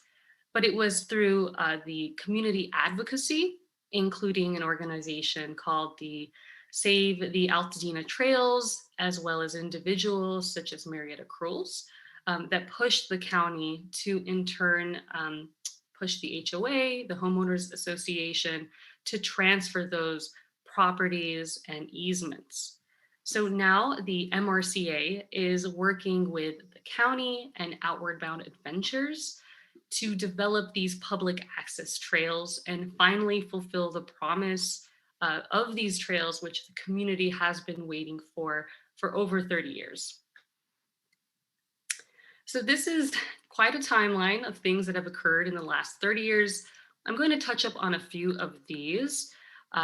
So the county regional planning actually completed the CEQA documentation themselves in 1992. The project was approved in 1996. And after the Homeowners Association didn't comply and the legal disputes ensued, it was in 2008 that a court judgment ruled that the HOA provide permanent public trail easements to the county that substantially conform to the trails depicted on the 1996 vesting tentative tract map as studied in the EIR, after which the county retained a contractor to fulfill that requirement. It was in 2016 where MRCA actually entered the picture, so to speak. And in 2016, the county and MRCA decided that the MRCA should take over the design, the planning and the maintenance of the trails. And in 2016, the LA County Board of Supervisors approved that no further environmental review was required. It was not until 2018 that the actual easements and property was transferred over. And it was in February 2020 that Outward Bound Adventures was awarded a contract to construct portions of the Eastern Trail. And unfortunately, due to COVID-19, that start date was pushed until January 2021, and Outward Bound Adventures started construction. So our partners include the LA County Department of Recreation and Parks, and they have been supporting us, including marking out the trails. We are also coordinating with the county regional planning, as this area has been recently designated as a significant ecological area. Our partners also include Outward Bound Adventures, who's a local nonprofit organization, and they engage people and youth of diverse communities to promote stewardship of open spaces. And they will be building portions of the East Trail. Also, it was intended for OBA to also oversee volunteer days, since so many community members have been involved for so many years and had an interest in helping out. Those volunteer days have been on hold due to COVID, but we hope to start them once it is safe to do so. And OBA has already started to build the first phase of the East Trail, and it's looking really great. And this is actually a photo of them on the right working on that trail. OBA does offer technical experience in sustainable trail building. Their ED, Charles Thomas, is actually not only a biologist, but also has extensive experience in sustainable trail building. And we're just really excited to work with OBA since we share so many values, not including conservation, but also in equitable open space. And the trail in this photo here is kind of the earlier stages, is pretty straightforward. It does get a little more technical as we go further north. And for that, we've also have Alta Planning and Design on our team. And they are professional trail planners to help us out in some of those areas. So, and also one of our partners is the Altadena Crest Trail Regional Working Group, the ACTRWG. And I thought we had a really long acronym, but the ACTRWG has been really supportive of the projects, but really they provide a monthly space for us to discuss not only these trails, but the trails within the greater Altadena Crest Trail network. So this is our last slide before we move on to questions. So I want to quickly orient you. Over here, we have Loma Alta Drive and Sunset Ridge Drive Road, and Loma Alta Park is right here. This is the parking lot right next to the gymnasium and the trailhead for the ACT. So this is the East Trail, which we are currently focusing on completing. And a kind of, as you can kind of see, there's a lot going on here. So this is the actual Lavinia community. And this sort of blue shape right here is a property owned by the Homeowners Association, but over which the SMMC has a conservation easement. So that means that space is preserved in perpetuity so that nothing can be developed on it.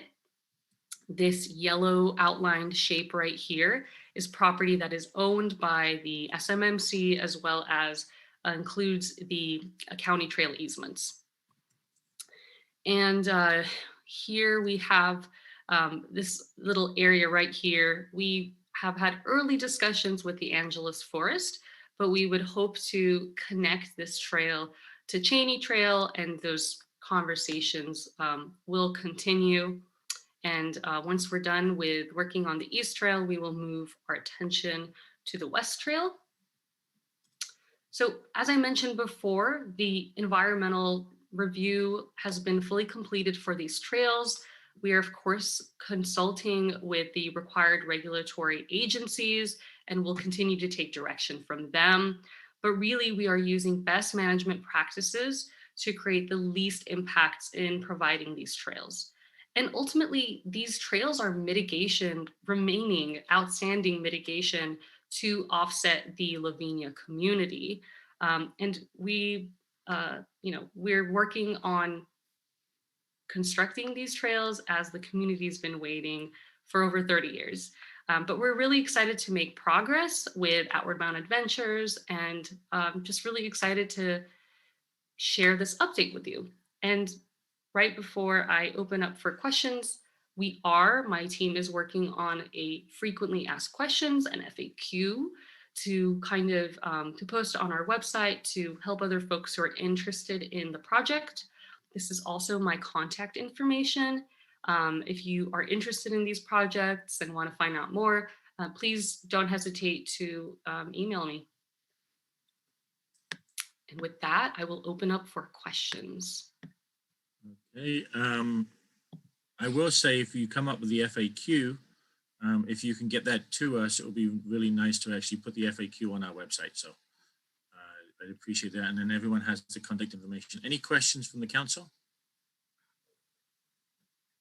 I don't see a full screen, so do I see any hands up? Councilmember Peck. Just to be clear, these are new trails. These aren't restoring old trails that existed in the past. So is that the case? In some places, these trails are actually historical and they've been used by the community already. And actually going back to the late 90s and early 2000s, the Homeowners Association at one point did start building these trails. Unfortunately, they posted, and this is like back in the day, they posted no trespassing signs, like these trails are intended for the only for the community. But right now we're working with the Lavinia community and they are completely aware of the plans, but there are portions of the trail, most of it that have been planned and we're just building it now. Okay, are these trails that begin kind of like across the street from Loma Alta Park? Yes, yes. And if you want, I can bring my map up again, but yes. Okay, and then it's going all the way to Cheney Trail, the actual street that comes off of Loma Alta Drive going north up into the mountains? So there is that existing county Altadena Crest Trail that joins Cheney Trail. And that's kind of, I can bring up my map again if that's fine with you. It's just that I can't orient off of that without streets. That's fine. Here, let me just jump back to. Let me also ask you a question, Sarah. With the map and the information you have from the presentation, could you forward that to us? And would you mind us if we shared that on our website for anyone else that may have questions or didn't necessarily see the presentation? Yes, Billy, that's totally fine. And just to go back to the question about where the trail is. So this is Loma Alta Park right here. This is where that gymnasium is, the parking lot, and there is an existing trailhead. And this red dashed right here is part of the ACT Altadena Crest Trail network, and it joins the Cheney Trail. So our trailhead will actually join the ACT. And the portion that is built is kind of where my mouse is right now. We hope to also connect to Cheney Trail in some way at the northern end. That is at a preliminary discussion level, but the trail will connect to the western side. And this is Millard Canyon area right here on the west. And this is a Canyon Crest Road right here. So it's Canyon Crest right there. Okay. Does that answer your question, Alan? Not clearly, but it helps. Okay. But you're building the pink though, right? We're building this white. You're building the white. The white, yes. This is the existing trail. Okay. Right, okay, I've walked that trail and you're building the white. Yes, and it will connect to it. We are at the time on this presentation, so we'll have to cut it. Thank you. But just before we go, two quick things. Councilmember Peck, did you get your answer fully, your question fully answered? Are you okay with that? Yes. Okay. Yes, thank you. Councilmember Wong had a hand up, so prior to me making that announcement. So Councilmember Wong, and then we're going to move on. Yes, so I obviously have a myriad of questions, but the one I would ask now is, within the planning effort, will there be any sort of, we have these very limited spaces left now that aren't really impacted, and the trail going around it, there definitely are concerns of conservation. We don't really have conservation messaging in any of our trail signage. Has that ever been mentioned, like creating any sort of mindful signage on conservation at all? That's a great question, Dorothy, and I'll be really quick. Our agency is really big on conservation. It's in our name, quite literally, and we do like to have messaging cleaning up after yourself, picking up after yourself. And I know there's been a lot of folks who are starting to hike now, which is really great. And we have a great opportunity to, educate people who already use trails and other trail users. And signage is important, and that is something that we will consider and definitely keep in mind. Last quick question. Will you have these links on your website too? The different, or will, your map layout of the trails, will that be on your website, or will it just be yours? Our FAQ, which will kind of summarize a lot of what I said and some additional items, will be posted on our website soon. Okay. And Thank you. We can link it to ours, correct? I'm sorry. Yes, I will. All right. Well, thank you very much. I really appreciate your time, and we'll probably have an update again at some other point soon. Yes, thank you for having me. You're welcome. Okay, moving on. Item 5.1, Altadena Community Reports and Altadena Library with Nikki Winslow, Director. All right. Good evening, council members. Happy St. Patrick's Day Eve and happy Women's History Month. Thank you for the time to update you on everything going on at our wonderful libraries, which is a lot.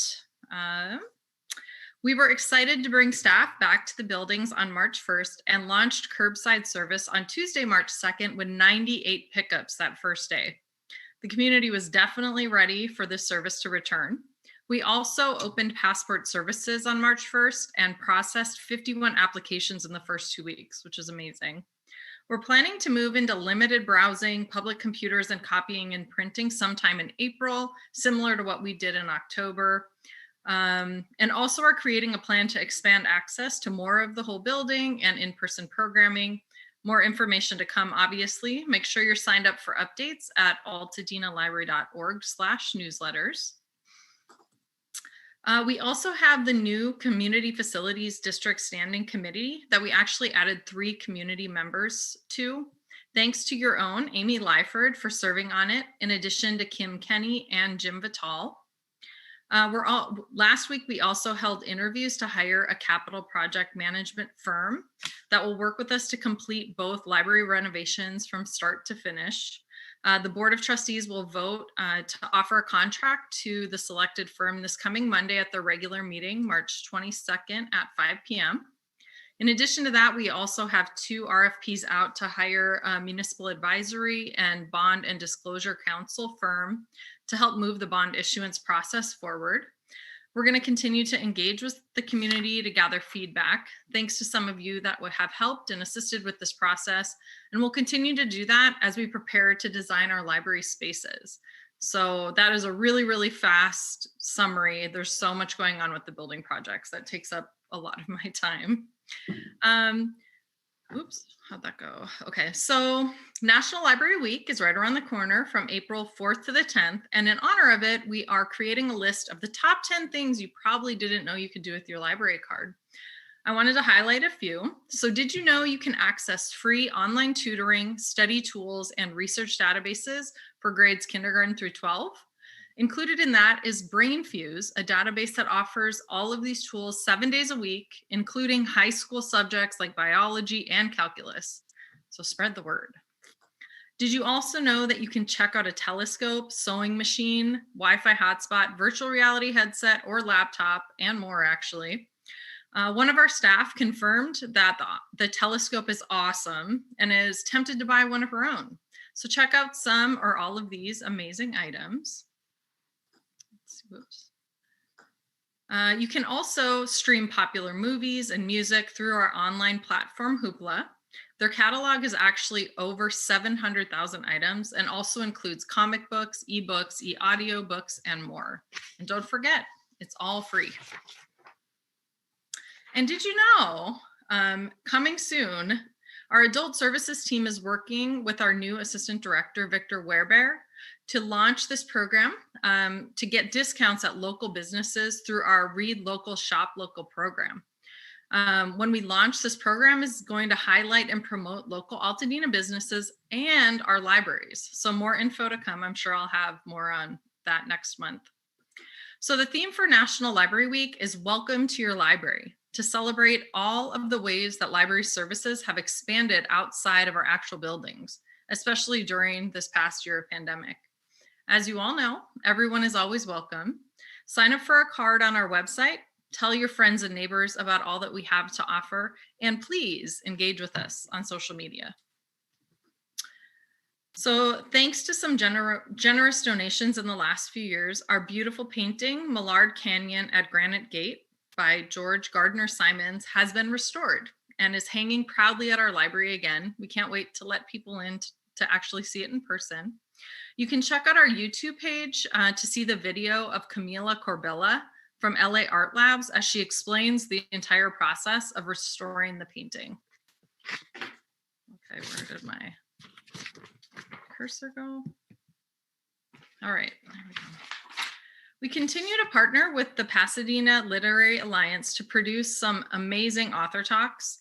Also can be found on our YouTube page. Coming soon will be a video of 2020 National Book Award winner Charles Yu and author Ben H. Winters.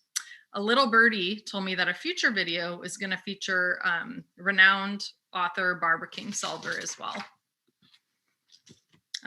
In addition, we are hosting a program to celebrate Women's History Month next Thursday, March the 25th at 6 p.m., featuring local artists Jocelyn Peterson and Jean Gillingwater that will spotlight the history of women in Southern California book arts. Sign up for this and check out all of our programs at altadenalibrary.org/programs. And real quick, please check out this our new This is Altadena podcast on whatever podcast platform that you use. We have 3 so far, and they are all so informative and entertaining. They cover, the first one is on the legacy of Charles White, interviews with Kenny Arts, your own Veronica Jones, and Eugene Hutchins. The second one is on zines, which features our staff person, Alice, who actually created this collection. And then most recently, one on the solutions to reduce gang violence, an interview with Steve Sneed, who we last month partnered with the town council to do the film screening with on the library platform. So to close out, I would like to quote our wonderful former First Lady, Michelle Obama. The difference between a broken community and a thriving one is the presence of women who are valued. So I'm so glad to be part of this community that is thriving and does value the contributions of women in all of its initiatives. All right, thank you. And I'm happy to answer any questions you might have. Any questions from the council for Nikki? No. Thank you. We're really excited now that the library's actually been able to be more engaged as we open up. So thank you for sharing all the new programs that are coming. We really appreciate that. Okay, I'm going to move on. No more questions. Item 5.2, Altadena Chamber of Commerce, Doug Cauliflower. Good evening, everybody. Thank you. Just one brief announcement. In honor of Women's History Month, the Chamber hosted a virtual mixer this past Saturday, the 13th, entitled Women Making a Difference. The event was very, very well attended, and I think everybody enjoyed themselves. Our keynote speaker was Ruth Hopkins, the publisher and managing editor of the Pasadena San Gabriel Valley Journal. And then our guest speaker was our own Meredith Millard, the owner of Webster's Community Pharmacy. We also had approximately, Sandra, correct me if I'm wrong, but about 10 other women-owned, Altadena women-owned businesses that were guests and spoke a little bit. 16. 16? I'm glad you're here to correct me. So thank you. But so if you missed it, I'm sorry, but we will, I'm sure, have another equally exciting event coming up soon. But it was a very, very nice event, and Sandra and Judy Matthews and Barbara King chaired that committee and did a wonderful job. So thank you very much. And I don't have anything else unless anybody has any questions. Any questions for Doug Cauliflower? For the Chamber of Commerce. Okay, thank you very much, Doug. Moving on, item 5.3, Los Angeles Parks and Rec, Sam Estrada. And welcome back to your usual spot, Sam. Thank you for last month for coordinating yeah. that partnership. So welcome back. Oh yeah, of course. Glad I can help out when I can. So as far as programming for Parks and Recreation for February was pretty slow, but a lot of it, we did have a lot of planning for what's upcoming in March and in actually the first week of April. But what we did have going on in February was the construction project at Farnsworth Park. If those that have been there recently have seen it, it's going very well.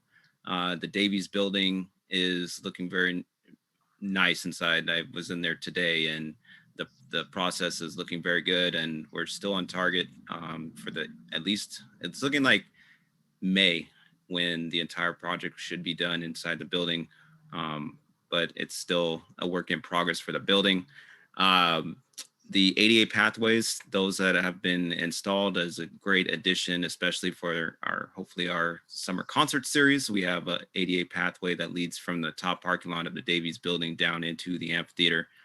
And then we have additional ones that are been installed in the park. Also, if you've been down to Farnsworth, you've seen the new parking lot and down the refurbishment that they did by the baseball field. And also the one that will be in front of the Davies building will also be ADA compliant, and once it's done. Also, we have the batting cages that are near completion. Those should be completed in the next coming weeks. And then the picnic shelter that's down by the playground is in progress as well. So there's a lot of great things that are going on, in addition to the permanent pickleball nets that were installed. So those that have already been out there continue to come out. It's a great addition to see everybody coming out and play, all the people that enjoy that. And then also we have some pathways that lead from this Lake Avenue to the pickleball area. Those will also be resurfaced. We know that's a lot of uneven ground, but I was made aware that that will be resurfaced as well. So that was a high concern about from the community. And then those that were able to join our meeting for the playground refurbishment, that we thank you for being part of that. So that's more to come, and more information about the new playground that will be installed at Farnsworth Park. Switching topics now to kind of like what's reopened for LA County Parks and Recreation. We know we've been getting a lot of calls and also people inquiring, and also people showing up in large groups to the park. Even though LA County Public Health has stated that Parks and Recreation or parks are fully open, our department is not fully open at this time. Our rentals are not available, and this is just due in part to our department still trying to rehire staff, so that way we can sufficiently cover these rentals and these large groups that want to use our fields and use our picnic shelters. Because currently, since the pandemic has happened, we had to lay off a lot of our part-time workers that do cover these rentals and these sports groups. So we do ask that you are patient with us. We are currently in the process the last couple of weeks of rehiring our staff, so we hope to get them all back on board. But we will have them on board as soon as possible so that everybody can utilize the parks, the picnic areas, and the gym and all of that.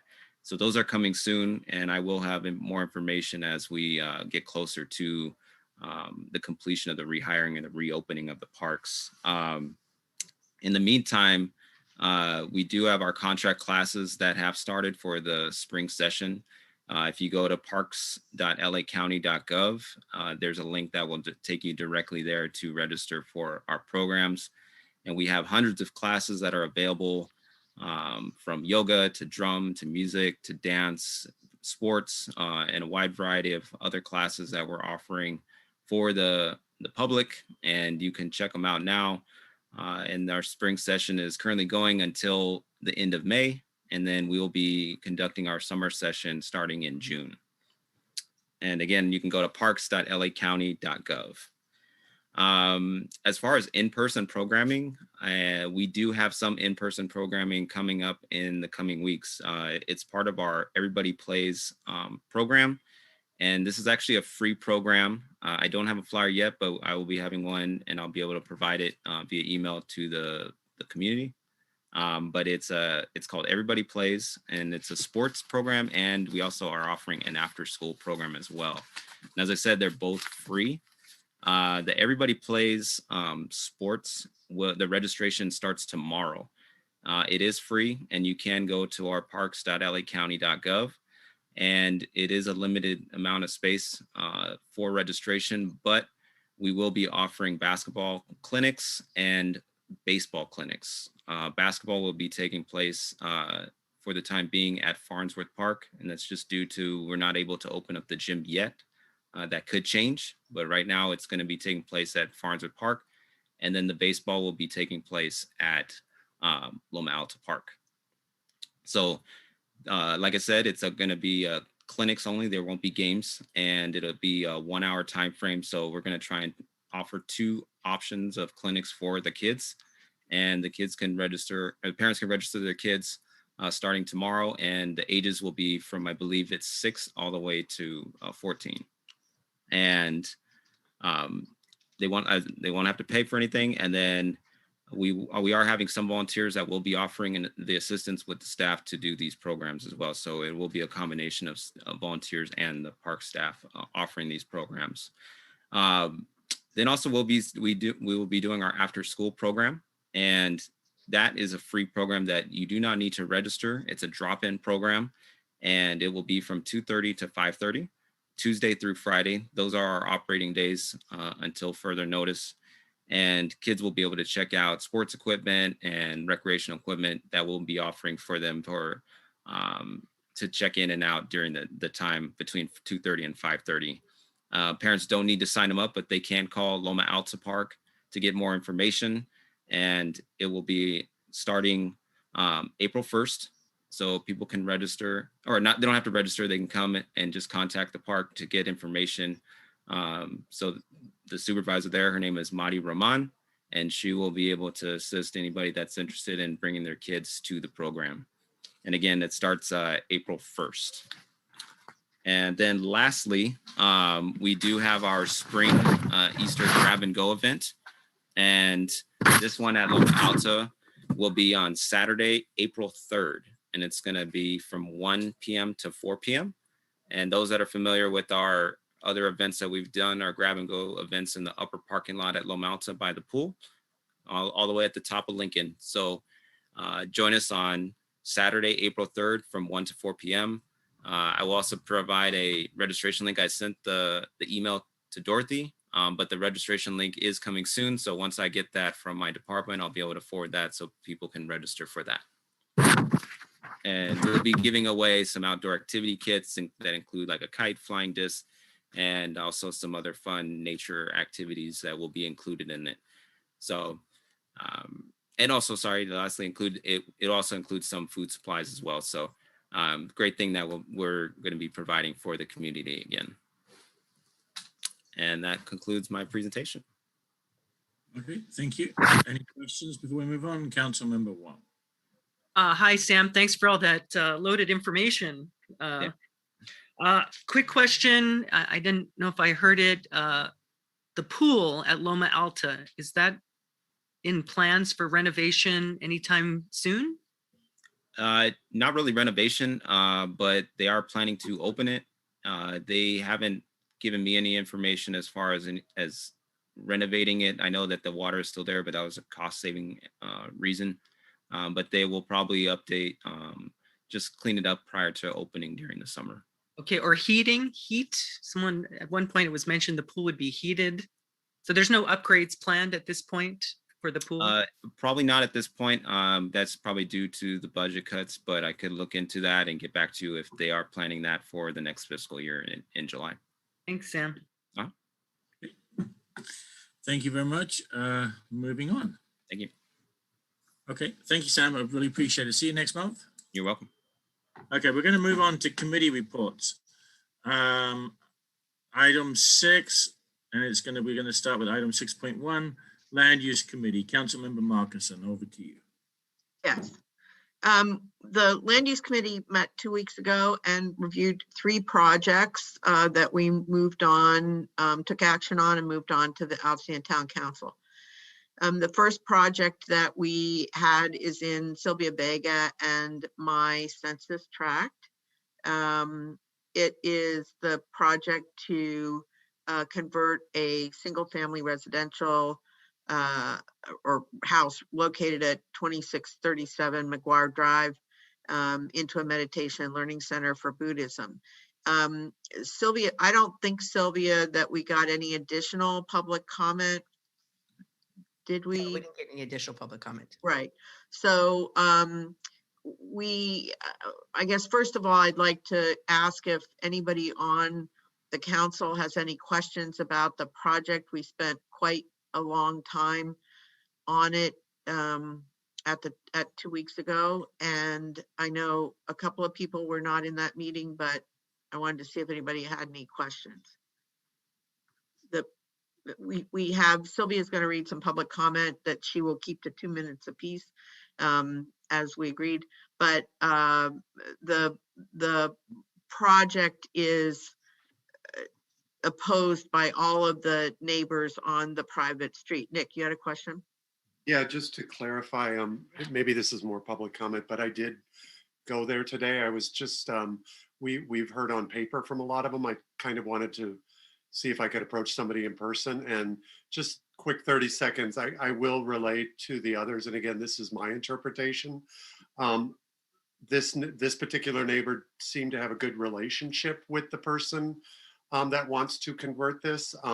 Unfortunately, they've seen, what we've heard is that they have a concern of a lot of people coming in. And that, what I hadn't heard yet, is based on, they've seen that already happening. They haven't complained strongly about it, but while we've heard that they're telling us there's just going to be 1 or 2 people, they've seen multiple people come in and help set things up and get things ready. And lastly, I just wanted to say, you know, this is a working class neighborhood. I was approaching this personally, feeling like they were being elitist and they were trying to push this one person out. But I will attest to my observation. This is a working class, good people. She seemed uncomfortable complaining about a neighbor because she truly likes her. She simply wants to protect their street. So I just wanted to relay what I found out today.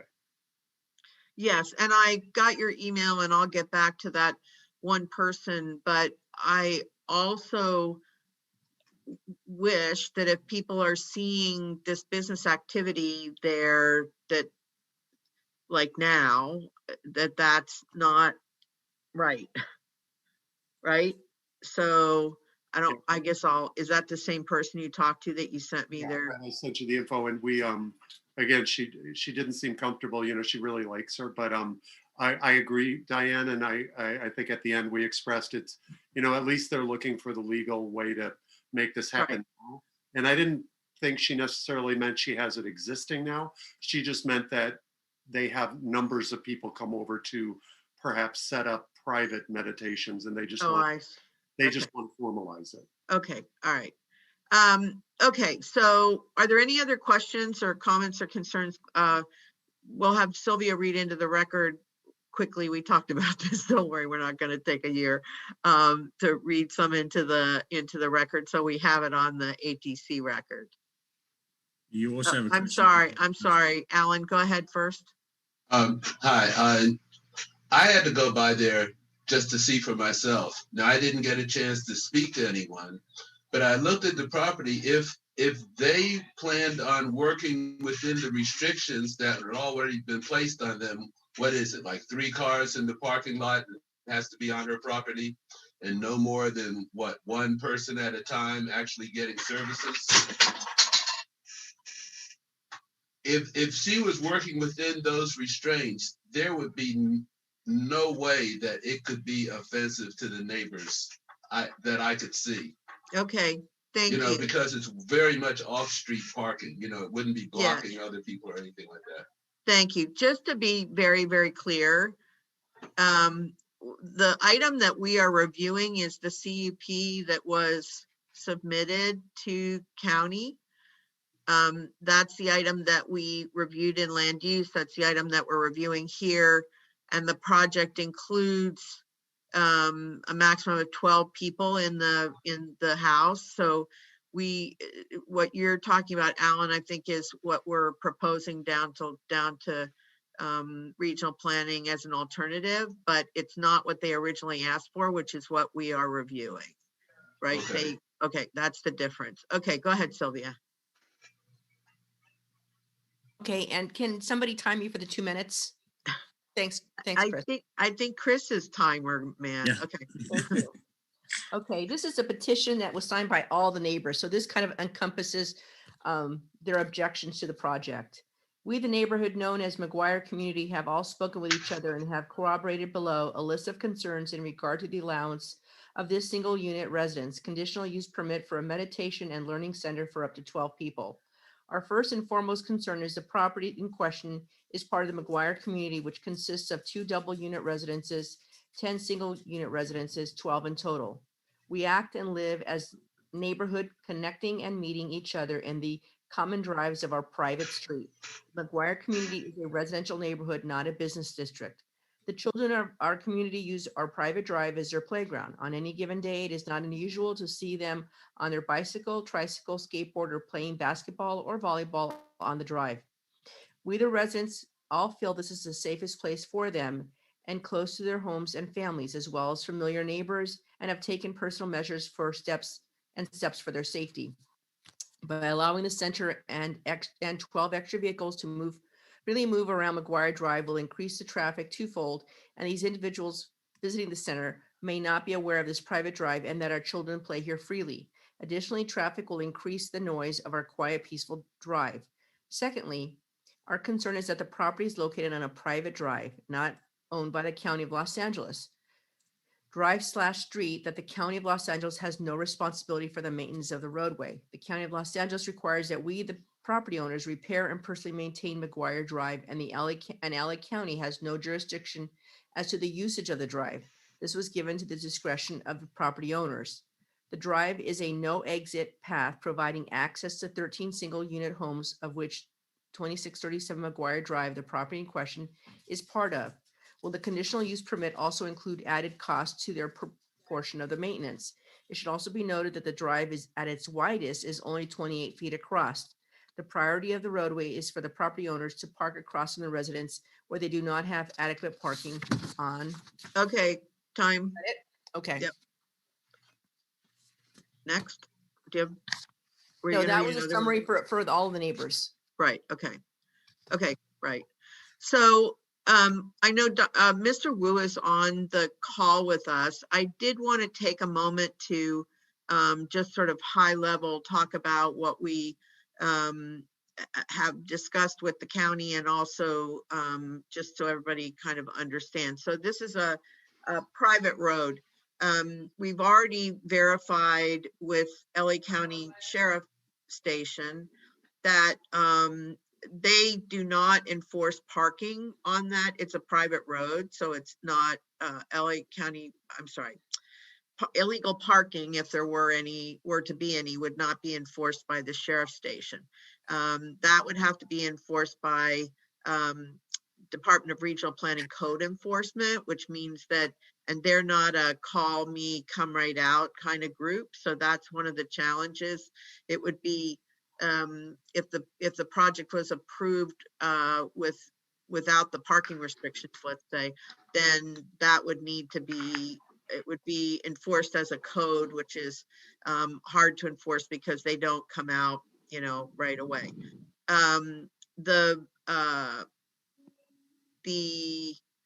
They are correct that on a private road, any of the repairs that have to be done on the street itself are also taken over by the individual residents themselves. The parking mitigation, if you will, that the county recommended was to have 3 parking places on site, which they have room in their driveway to have, and that no more than 3 cars would park at the same time. But that still allows, if there's a turnover, if it's 8 hours a day and there's a turnover of 3 cars an hour or something, then that's, 24 cars. So we had a long discussion about it. And Mr. Wu, I don't know if you had a chance to catch up on, well, I know you weren't able to make the meeting last time. We have a motion that recommends, ultimately will recommend to the county, to Carl Nadella, who's the planner, that the homeowner use the existing CSD process. I'm sorry, the existing CSD code, the Community Standards District code for home-based businesses that was, I don't know, in the last 3 years, maybe put into place with the community agreement. So I don't know if you had any information you wanted to share or comments. Yes, you can hear me, right? Yes. Okay, so yes, I have a long talk with Carl last week about all these. So first thing I want to clarify is I know the what do you call it, the application was writing 12 people, and actually the request for 12 people actually is not from the Buddhist nun. Actually, she's looking for a lot less people. The reason there was 12 people is building safety department based on the area of the house. And they say, oh, based on that area, the occupant load is 12. That's why that number exists. It's not because she is looking for that many people coming all the time. So that's my first clarification about this. And so again, I talked to Carl for a long time. So here's the thing. Actually, she's I know it's hard to understand this, but she's actually not doing any business at all. It's more like it's like private invite. She invite people in to do spiritual counseling. That's it. And no one's paying anything to her. She's not unless someone want to donate money to her, that's something different. But she will never accept, she will never say, oh, I will charge you for the certain amount of money for 1 hour session or something. Nothing like that. So it's not really a business. So it's more like, and most of people go there actually is kind of like a friend to her. So then Mr. Wu, what I don't understand, have you talked to Carl about what are you doing to the property that requires a conditional use permit then?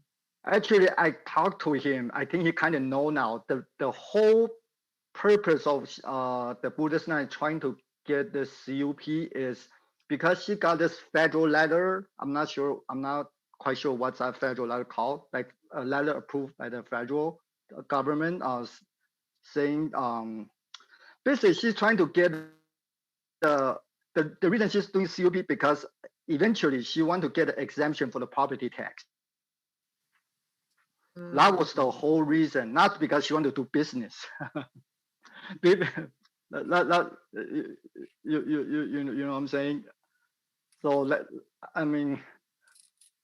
Again, and another thing is I heard the gentleman before saying he sees someone going there. Oh, the neighbor tell him someone. I know last week someone went there to install a Wi-Fi for her.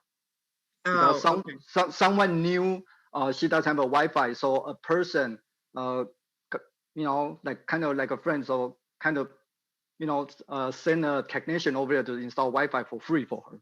So that's why probably the neighbor saying someone is going on doing something, and she's been there for 3 years, and I mean, I really can tell you, there's not too many people all the time visiting her, and then.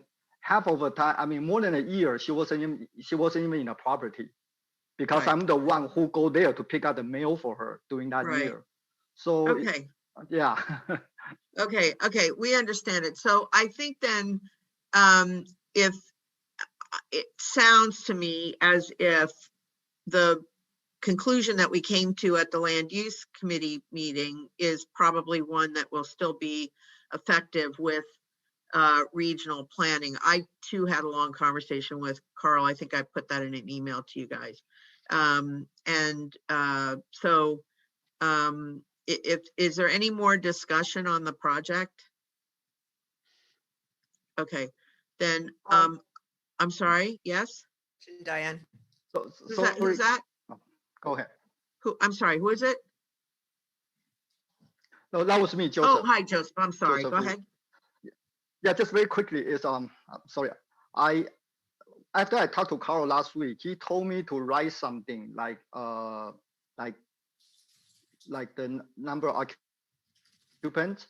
Like, so I rewrote the description down to 6. So like maximum 6 people will be there, but actually it will be even less, but we just put 6 just in case you know, sometimes some family might go there with 6 people. So, but anyway, just that you know, so I don't know what Carl is doing right now. I sent him this revised description just maybe yesterday. So Right. Well, I think from what you've said and from my conversation with Carl, I think we have a motion that I will make, and then we'll ask if there's any discussion from that. But it basically says back to Carl that he needs to sort of figure it out according to the existing CSD process. And he was okay with that. So I think we'll just have to go there first, if that's okay. Okay, so in the matter of project number 2019-003653 5 CUP RPPL 2019006-453, conversion of a single family residence located at 2637 McGuard Drive, Pasadena 91107 into a meditation learning center for Buddhism. I move that the Altadena Town Council recommend to the Department of Regional Planning that the CUP as presented be denied. I further move that the Altadena Town Council recommend that the business follow the existing Altadena Community Standards District Code for a home-based business and/or bed and breakfast. Do I have a second on that for now? I second, Diane. Okay, Victoria seconds. So also in that email to you, what I put to everybody is that, you know, when we send a letter down to regional planning, we don't just say, here's the, here's the motion, blah, blah. We say we've done this much due diligence and this is what we found, and explain our reasoning. So that will be part of the letter as well. Is there any discussion on the motion at all? Any questions from the council? I don't see any hands. Oh, go ahead, Amy. So I have a question about what Mr. Wu just mentioned about changing the application. That seems problematic in that it came so late before we're having this conversation. So we're actually, apparently, the motion is about a document which is now possibly being altered or revised. So I just wanted to raise that as a point of discussion. I also don't fully understand the implications of Mr. Wu's comment about tax exemption and status. So I'm new on the council. This is a complex situation, but I just wanted to raise those two issues, and perhaps maybe some of you have more experience might be able to help me understand the impact of those statements upon our motion, or our conversation at least about the motion. Well, so the motion that we are, or the item that we are reviewing or that we're responding to is the CUP that was presented to us by Carl Nadella. If there was a change today, that's not something that we're taking into consideration. I've not been notified of that by regional planning. So what we're reviewing is what we got from regional planning, and I didn't have any changes to that today or yesterday, whenever that was. As far as the tax exemption is concerned, that's not anything that we are supposed to think about. That doesn't have anything to do with us, and nor is that anything that we can, that we would need to discuss. That's between, the applicant and the IRS. And doesn't have any, what we're looking at is the usage. So does that help? It does, although if the usage is for a religious context, a religious institution or organization, in this case, small, very small organization, then it does seem to have an impact on the deliberation, in that the federal regulations that we discussed at land use are certainly something to take into account. I'm not saying we shouldn't have a vote. I'm just noting that there's more information now that we have at the last minute, perhaps, that does, at least from my perspective, does seem to impact potentially the case that we're looking at. I get your point about we're only looking at the CUP that we have been presented with from the county, which is not the modified one that Mr. Wu was talking about. So that makes sense to me. But the religious component does seem to be part of this in terms of looking at, we're not is it a business or? Right, Yeah. we're not denying anything related to the religious pieces of it, and that needs to be up to LA County. That what we're saying is the usage is, according to the CUP application that we received and that we were reviewing, what we said 2 weeks ago is we want to deny that request because it's too much. And that we then decided that we have an existing code that allows for home-based businesses. And what Carl said to me was that he would look at all that CSD code and see how their, project would fit into that. Whether, I think she just wants to be able to have a document with the county that says that she has a religious business of some sort, that then she can go apply for a tax exemption. And that piece of it is not something that the town council would look at. It's really just about, I'm sorry, so I saw, oh, Chris, did you have a question too? Sorry. I did, and I apologize if it's not relevant, but maybe Mr. Wu can answer. Is the Buddhist nun charging for her services? No. No, he said no. Okay, that's what I thought. So if I wanted to have people to my house to sit in my living room and meditate, would I need to pull a CUP to do that? I think Chris, it's about that she wants some official document from the county that says that she now has, that her property has been designated as a Buddhist temple. Right? It's, yeah. And I don't think your house is designated as a Buddhist temple. I mean, not yet. No. So anyway, okay, we have a first and a second, and Billy, can you call the vote so I can vote? Okay.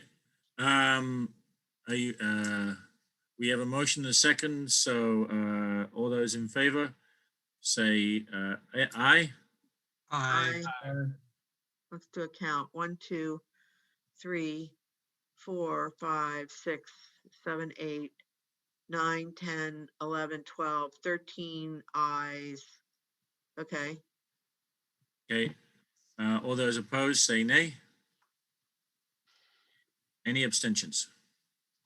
Abstain. It's Two Lyford. abstentions. 2 abstention. Is that just Dorothy and Amy? Yeah. Did we miss anybody? No. Okay, so that's 15. That's what we need to come up with, right? 13 ayes and 2 abstentions. Yep. Okay, thank you very much. All right. So Moving right along. I'm gonna turn this over to Doug for the 1702 Coolidge Minor CUP. Okay, thank you. This is a pretty straightforward, simple minor CUP application. We've received no public comments. and no neighbor opposition has been identified at this point in time. So I'm going to go ahead and just make the motion. In the matter of project number PRJ 2021-000727, 1702 Coolidge, minor CUP, requesting a change to the rear setback from 25 feet to 20 feet to allow for the addition of a single-story master bedroom. I move that the Altadena Town Council recommend that the Department of Regional Planning approve the minor CUP application. Second it. Councilmember Leah Vega, seconds. yeah. Councilmember Vega, second. Is there any more discussion on the project? I call the question. Okay, Billy, go ahead. Okay, all those in favor say aye. Aye. Aye. All One, those two, opposed, wait. 1, 2, 3, 4, 5, 6, 7, 8, 9, 10, 11, 12, 13, 14, 15. Okay, go ahead. all Go those ahead. opposed say nay. Any abstentions? So moved. I believe that one's unanimous. Yeah, unanimous 15. Good, Okay. thank you. Moving on. We have Amy, are you going to do the 972 Parkman Street? Yes. Okay. So this is I also think a very straightforward application for a minor CUP to essentially legalize the maintenance and continued use of a converted garage and laundry room that was done about 20 years ago at the property to maintain some unpermitted balconies and enclosed access stairs, and to legalize an unpermitted detached two-car garage. There's a minor encroachment into the side yard that reduces the encroachment to the rear yard of about 3 feet. I did canvass the neighbors with letters, 3 neighbors on either side of the property, as well as 5 neighbors across the street. I received no negative feedback on the project or the CUP, and 3 of the neighbors, including one directly next door, were positive about the project and felt this was a good opportunity for the house to be brought up to code, so that if any future work were to be done, everything is in order. So I would like to move that we approve the CUP number RPPL 2020-009772 at 972 Parkman Street without conditions. Second. Wait, yeah, okay. Can I make Yeah, one Diane, change? go ahead. Yep. I need to make one change to the motion. We don't approve it, we recommend approval. Sorry, yes, I recommend approval. Yes, please. The I regional accept that right. amendment. Okay. That's not a big deal. Did you have another one, Victoria, or just the same? No, it was that one, but do we need to, since it was, I guess since it was seconded, do we need to?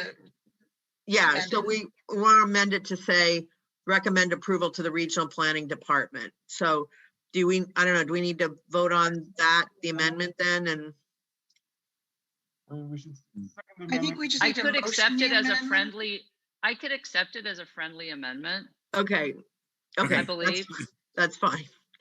So yeah, it's just. So I would accept that we change it to approve, to recommend approval by the regional planning Regional department. planning, right, perfect, excellent, okay. This actually gives me one good point right now that I didn't mention earlier, that during executive committee meeting, due to the wording in the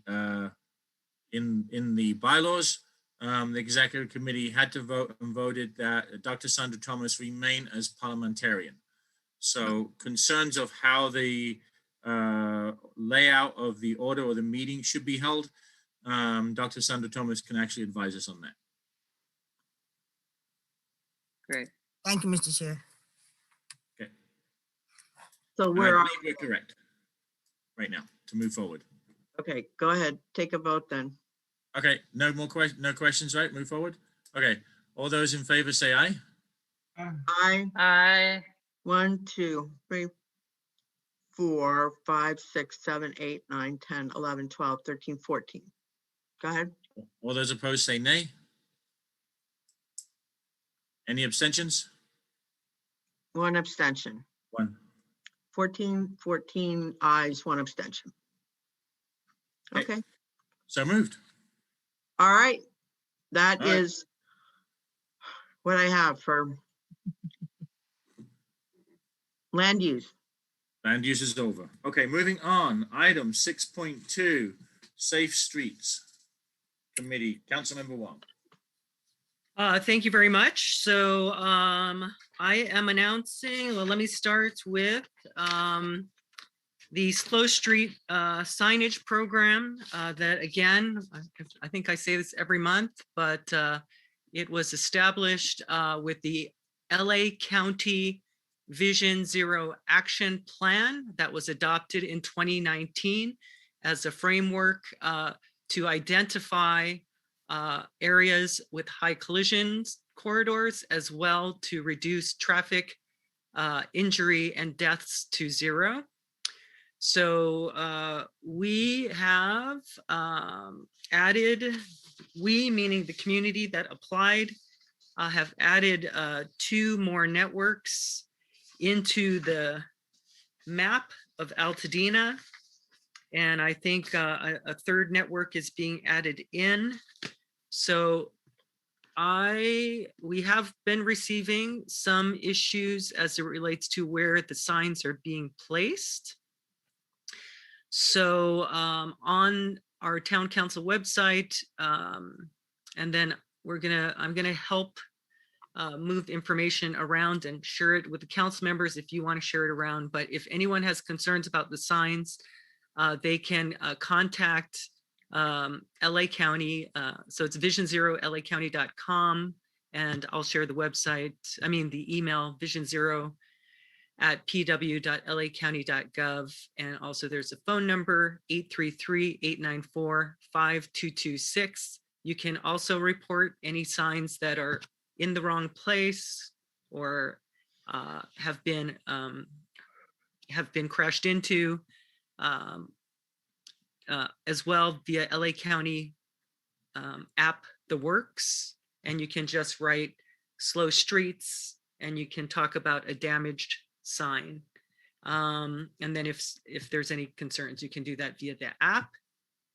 And so this plan at this point is going through the series of time that we're in COVID.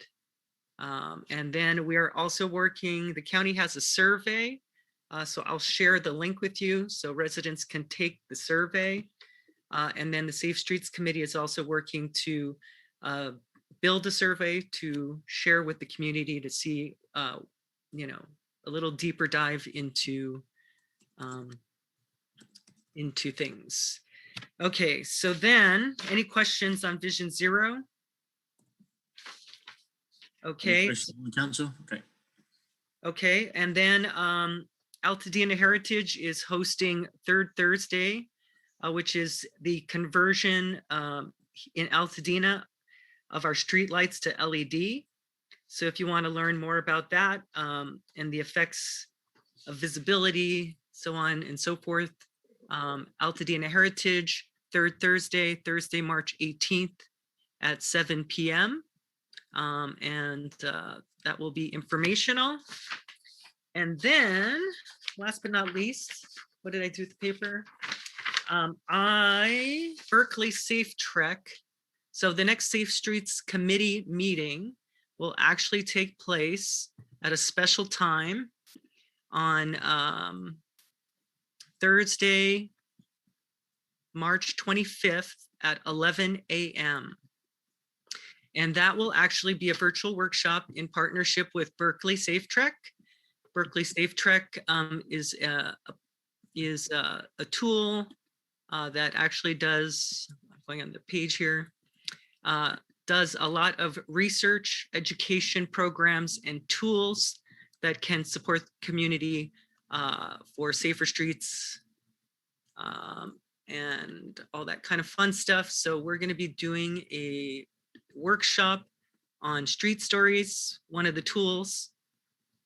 That'll be at 11 o'clock. So I'll post that on the website if you can make it. And you can learn about the street stories that we did here in Altadena as well. So that will be that. And also through Berkeley Safe Trek, we also were awarded a education or sort of a study grant. So we had a complete streets assessment done, and we identified 5 streets for assessment. So the draft report will be finalized. So if anyone's interested in contributing to the benchmarking, I can definitely send you guys the document to look at, and the benchmarking grid, which includes the county's perspective of where we are. Again, the county was involved in the complete streets assessment, as well as the community bicycling and pedestrian safety training, which also the education grant application is open right now until all the spots are filled. And that's a great way. We did, in 2018, we did a Safe Routes to School assessment around Jackson Elementary, which led to a lot of good community building and momentum around the safety along Woodbury, Casitas, Figueroa. And then we even added an additional bicycling assessment. So if anybody's interested in that, school in their area or a street they're concerned about, that's a free study application, first come, first serve. That's it. All right. Thank you. Any questions? Okay, moving on. Next item. Thank you, Dorothy. Moving on, item 7, general public comments. Over to Council Member Santangelo. Thank you, Billy. I've got a few. This is a letter that came in too late to be read at last month's meeting. It's from Lila Tamburini. I'd like to share my comment about the removal of 2 pine trees at 183 and 205 East Palm Street. I moved to Raymond Avenue in December of 2020. My husband and I had a painful year of significant loss and major health issues. We found the perfect little house surrounded by trees. After the wildfires on August 1st, I started to have lung issues and trouble breathing, so living somewhere with lots of trees seemed the best course of action. I need air. Sometimes when I speak, I lose oxygen and become lightheaded. I've always known the importance of oxygen, but never been faced with not being able to breathe before. It is terrifying. Your body goes into shock, panic ensues. Oxygen is the life force of us all. It's something so profoundly necessary for our survival, and yet we cannot see it. We take it for granted. It's just there. Where does our oxygen come from? Well, there's an exchange between ourselves and trees. It's a beautiful exchange, really. These pines are perfectly healthy. They are doing a fabulous job taking in the massive amounts of carbon from our atmosphere. They take in far more carbon than the 2 saplings for every 1 tree removed will.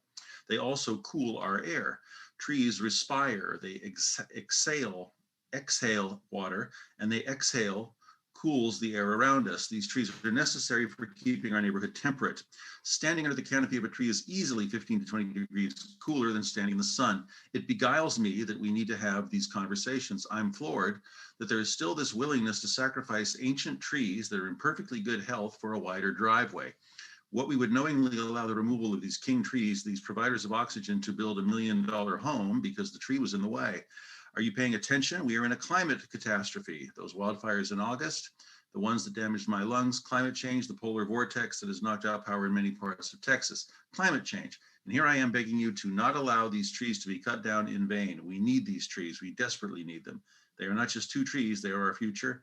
They are the well-being of our community, part of the community, and to deny that is to be complicit in the destruction of our environment. We have the power to make choices that will actually benefit the community and one another. Time. That is from, what did I say? Layla Tamburini. Next letter. This is from Joy Walters. Dear members,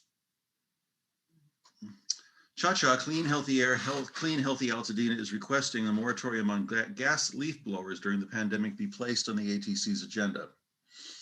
While we are still at home, working at home, or attending school via Zoom, we need to do so in the least stressful way possible.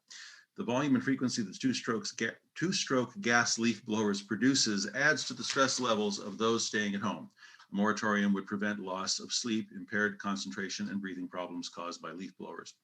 Gas leaf blowers exhaust contains PM 2.5, which can be breathed in adversely affect the lungs and heart, especially the operators of a gas leaf blower. Workers using gas leaf blowers suffer a disproportionately high risk of severe COVID-19 due to their proximity and duration to gas leaf blowers. Currently, there is only the ordinance controlling start time and end time for lawn equipment, and no restriction as to noise level or amount of gas a gas leaf blower can be used. Cha-Cha and Altadena Heritage have engaged AGZA's Dan Mabe to work with gardeners to try out commercial grade battery equipment that are offered by SCAQ MD at a 75% discount. This exchange will save the gardener approximately $800 a year for a leaf blower, according to AGZA, replacing the initial financial investment within a year. Our focus is on the two-stroke gas leaf blower because they are used every day, have a greater air and noise pollution output compared to other yard equipment. We are in the process of collecting information from surveying Altadena residents. So far, the majority of the people want to see the leaf blowers restricted or banned.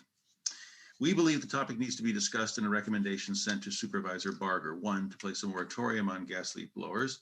2, inform companies that are under contract with the county, as well as residential landscape companies and independent gardeners of the moratorium, and require all of them to comply with the moratorium. 3, encourage all landscaping companies, independent gardeners, and individuals to take advantage of the 75% discount exchange program to purchase electric lawn equipment, starting with a gas leaf blower.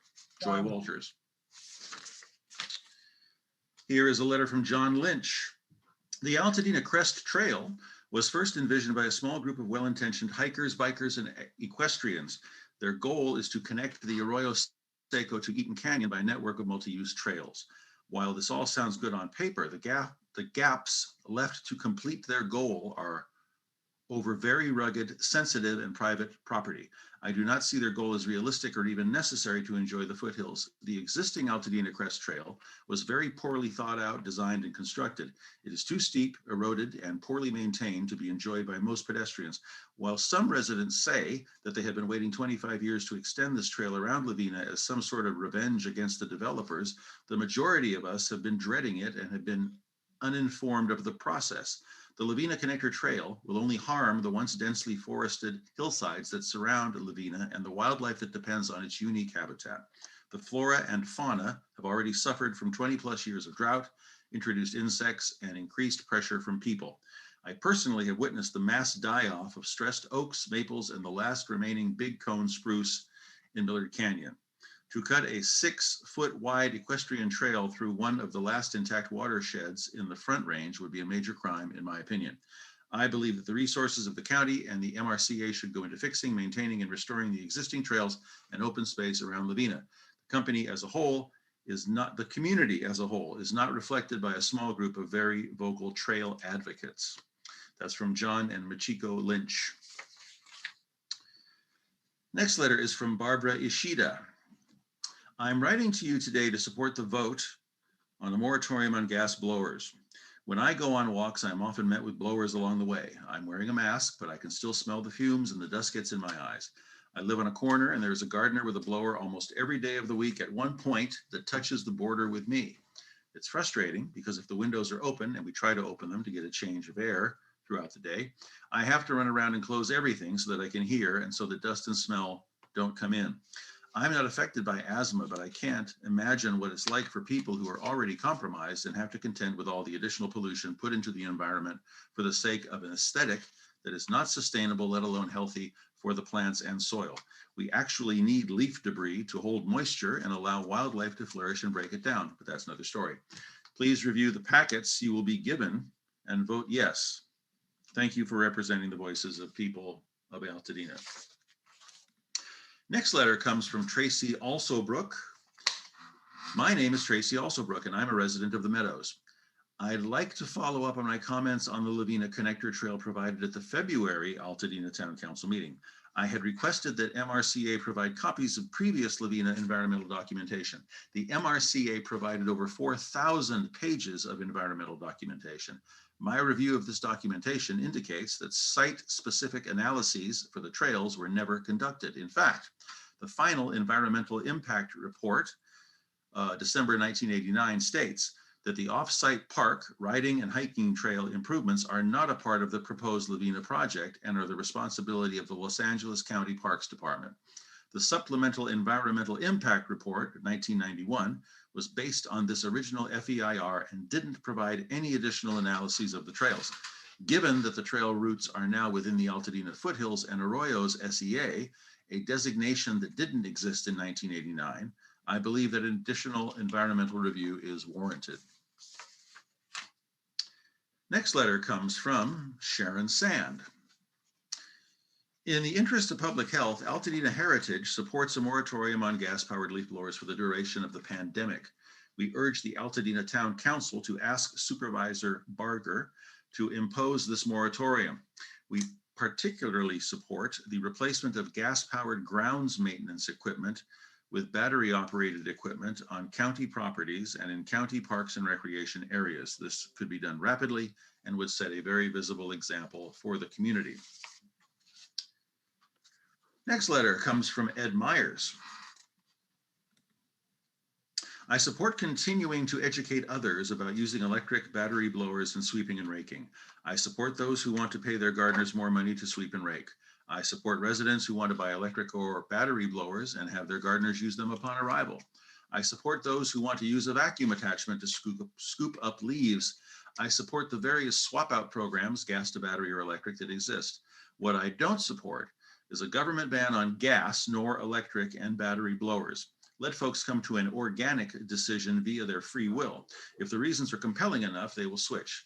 The first and second and third gardener who pledges to use only electric and or battery blowers and or sweep and rake will probably gain a lot of business. I have concerns that the local gardeners and garden center shops weren't consulted en masse to discuss. Stakeholder input from all is very important. I have concerns about a ban creating a tattletale mindset in our town.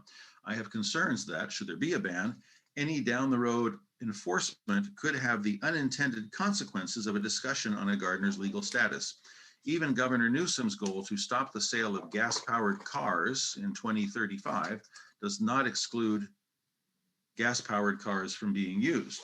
Perhaps a similar discussion about gas blowers would be more apropos. The next letter comes from Stephen Durham. A small group of Altadena residents are attempting to sway the opinion of ATC members to propose draconian measures to the county that would ban leaf blowers. I understand this may be in the form of a soft sell temporary ban attached to COVID-19 restrictions, with the preposterous assumption that the leaf blower usage is associated with the spread of the virus. This will be presented along with other emotional perspectives in favor of imposing their will on all Altadenans.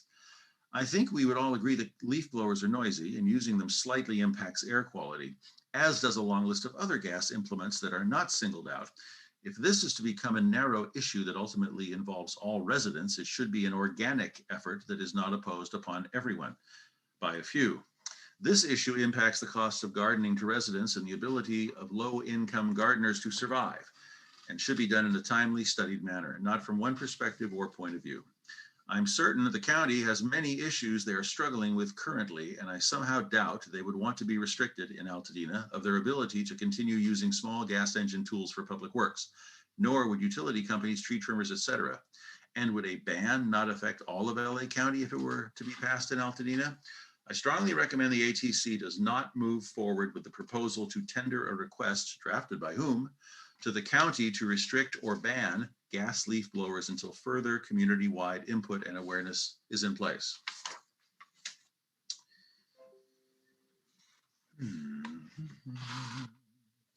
Next letter is from Stephen S. Lamb. As I understand it, presently a special interest group calling themselves Cha-Cha, because I guess they expect to be taken seriously, are asking you to help them get a ban/moratorium on gas-powered leaf blowers and have the county, at your behest, take various actions to, without saying so, Force gardeners to stop using gas-powered leaf blowers and start using battery-powered electric leaf blowers. I don't have a dog in this fight. I don't own a leaf blower. I rake or sweep my own leaves, and I don't hire gardeners. There is no personal cost impact to me. And like most humans on the earth, I don't particularly enjoy the sound of them. In fact, the sound of leaf blowers annoys me. I live in a civilized modern democracy. Many segments of the industrialized world are annoying.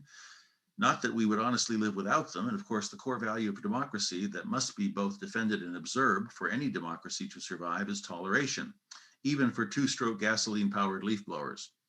Now, let us examine the underlying and generally false or misleading arguments against these tools. One, gas-powered leaf blowers kick up dust, and this is a health danger. That's true, but it is equally true of electric leaf blowers and hand raking and sweeping, so this argument is misleading and false. Two, gas-powered leaf blowers are a health danger to gardeners. Again, no more so than all of the alternatives, and every blue-collar job has significant health risks inherent in the job itself, says he who spends half his professional life restoring structures. Three, battery-powered electric leaf blowers are more green.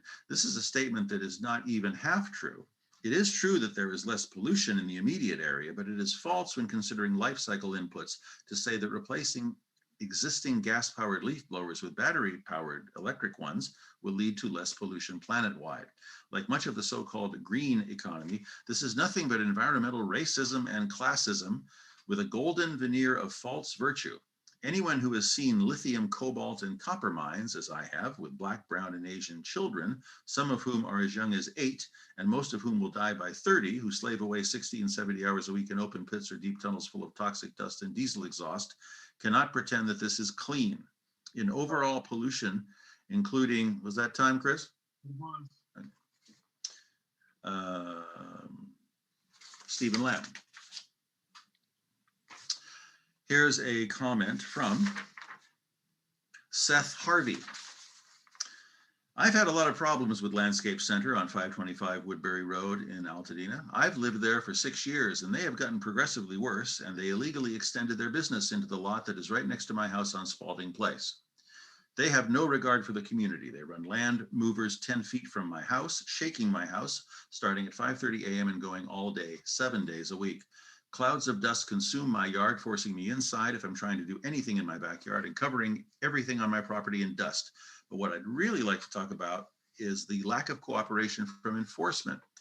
Zoning enforcement for years told me there was nothing they could do because they were zoned for it. In recent months, I found out that they may be zoned for what they're doing, but they don't have permits to do anything that they're doing and are occupying the lot directly next to my house illegally. If they had acted when we first contacted them, this process would be years further than it is now, which the stone yard is still occupying. Air quality, SCAQMD, has told us there is nothing they can do unless they see dust become airborne from the stone yard and land in my yard with their own eyes. When I invited them into my yard to look at everything being covered in dust, they said they were not allowed to go onto private property. I had to make videos showing them clouds of dust. I contacted Building and Safety about my concerns about the stone yard stacking things over 6 feet against my fence and the possibility of it toppling over and causing damage or worse. They walked onto the stone yard property for an inspection, saw they had one portable building not plugged in, and they told me there was nothing they could do. When I asked them about everything being stored over 6 feet, they said, yeah, they can't do that and would have to do more research on what they're permitted and zoned to do. I asked them if they were doing an inspection, why didn't they research all that before they showed up? In a follow-up inspection, it turns out they had numerous illegal racks over 6 feet high. When a member of the community raises a concern about violations in the community, especially in regard to health, it shouldn't take the community begging enforcement to do their job. At this point, they basically run me out of my house. I'm putting it on the market next week, but I'd like to follow through on helping the community rid them of this dangerous and illegal situation. Seth Harvey. I've attached a presentation with a petition we sent around the community to gauge how many people the stone yard affected. Last letter. Oh no, this is from, I'm sorry. That name looks familiar. I think this is Ed Myers again. It's another letter from the same person, Ed Myers. Last letter. While I'm not 100% certain that what the final motion may be, I'm respectfully asking you to please vote no on a motion that asks for a moratorium on gas leaf blowers in Altadena. The motion may contain language asking town council to encourage supervisor to advertise and promote the SCAQMD swap out program for gas leak blowers. Personally, I think the burden of marketing, encouraging, and advertising the program should fall on the shoulders of SCAQMD. However, I'm fine with town council asking the supervisor to highlight and promote the program. Why vote no? The vast majority of those using a gas leaf blower have not been consulted or had their voices heard. I have not heard nor heard of evidence that this group of users has been actively engaged at locations where the group may frequent. Example, lawnmower and garden centers on Foothill Boulevard in Pasadena. 2, the motion is asking to tie the moratorium to LA County moving into the yellow tier. LA County just moved into the red tier this morning. The minimum to move into a better tier is 5 weeks. Must be in new tier for 3 weeks plus maintain new tier criteria for 2 weeks. This means a minimum of 10 weeks to yellow, but could be double that based on how we do. We just don't know. A moratorium with this time frame seems nebulous. Number 3, I believe this adversely affects people of color, specifically Latin gardeners / landscapers. I like the swap out programs, but asking this group of workers to spend their time to access the website and or fill out the paperwork is onerous. Swap out programs should be far easier. Drive up with your gas blower, drop it off, pick up a new electric or battery blower. Swap out programs don't cover 100% of the replacement cost. I think 75% is covered. 4, the motion may make mention of noise being disruptive to students doing distance learning. Honestly, I have 2 children on distance learning who have never once mentioned a gas blower being disruptive. Also, Zoom has a background noise setting that can reduce background noise. This could help if activated. Below in red is my public comment. Oh, that's the comment I read, appears that I read earlier. So that does it for the public comments. Thank you. Moving on, last agenda item, census tract reports. Item 8, item 8.1, census tract 4601.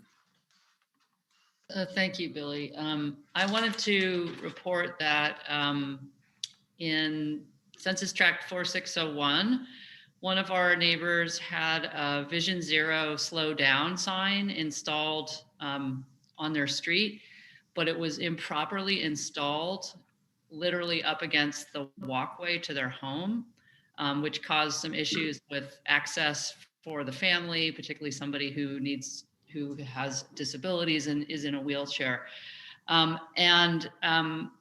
I went out and saw the situation, and it seemed clear that there had just been an error in the placement of the sign.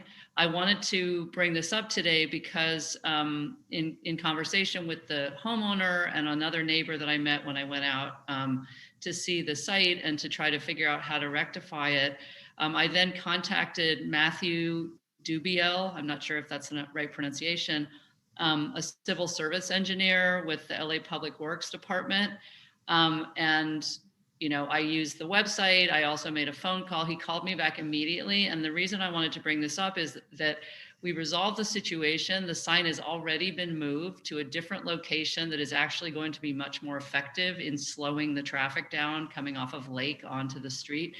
And I just wanted to give a shout out to our colleague in LA Public Works for taking this up quickly, getting the crew out and really bringing the situation to a close. And it's a real testament to the response, the responsivity of the program staff to neighbors, and they really were very apologetic about the improper placement. So I think it's a great example of when we reach out as community members and when we engage with our community around issues that they may have.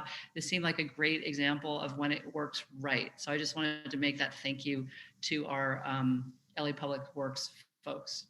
That's it. Awesome. Thank you. Moving on, last agenda item, 8.2, Census Tract 46003.02 and 4610. Okay, the reason why it's combined is because we worked on the liquor store letter together as two, since we collaborated both census tracts together.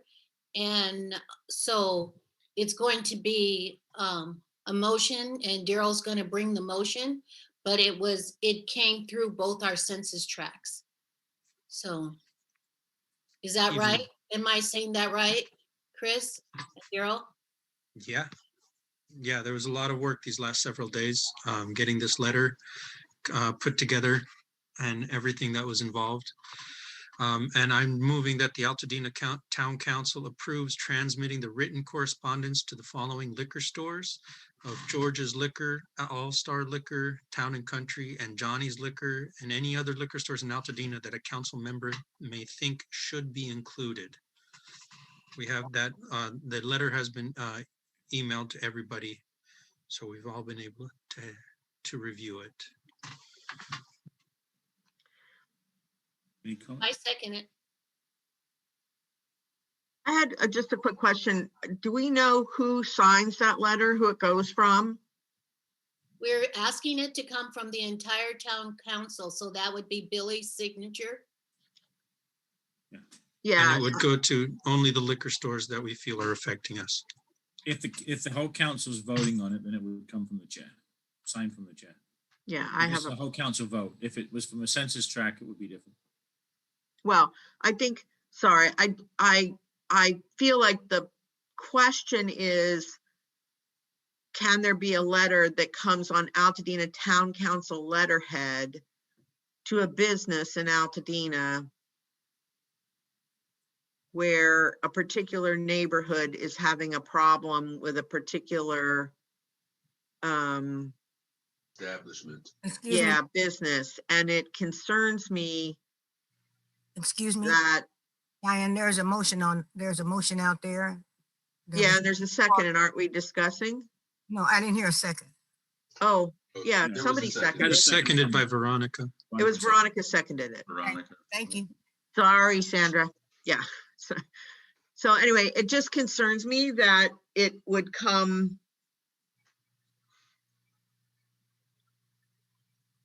from the chair of the Altadena Town Council for, anyway. That's, You would rather have it come from the council and have it signed as the council. We can do that. well, or the council member who's having the problem in their census tract. I don't think that that's right. I really don't feel that's Mhm. right. It's our problem. It's Altadena's problem. They're shooting up all over, not just in my census tract. It's Altadena problem. It is not a 4610 problem. And it's absolutely being written to outreach to all liquor stores anywhere, so everybody involved in this can use this letter. Yeah, if we're not So- sending it to yours because you requested it not to be, that's fine. But it is, you want to put a stop on it before it reaches yours, because it will go over there if you keep letting it go and we don't build a relationship with these stores and come up with a solution. It's already extended itself. And I feel like when we have a problem in Altadena, it's an Altadena problem. I understand what you're saying. I guess I know that, like, I don't know what action recently has been taken by the new leader of ABC in Monrovia. I don't know what. We're meeting tomorrow with the sheriff, where it's a process. This is the first process. This was recommended by Portantino's office to Yeah, start. yeah, okay, that's fine. I'm We all done. got the history and we all know it's just the first step.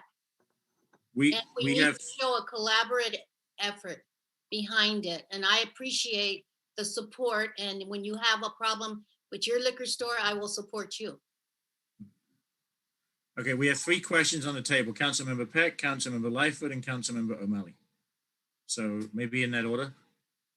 Okay, my question, actually, I think it's a wonderful letter. I think it's a great project. But my question is about the liquor stores that have been chosen.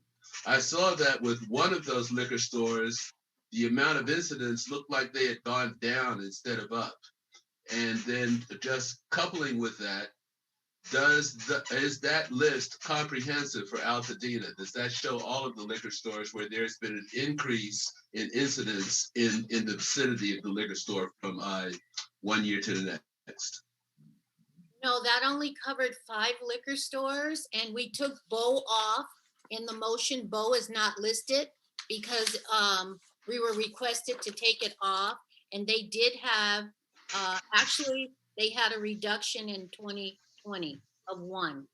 Right, that's Because I assume that you're trying to focus on the stores where there had been an increase in trouble from year to year or over the course of time.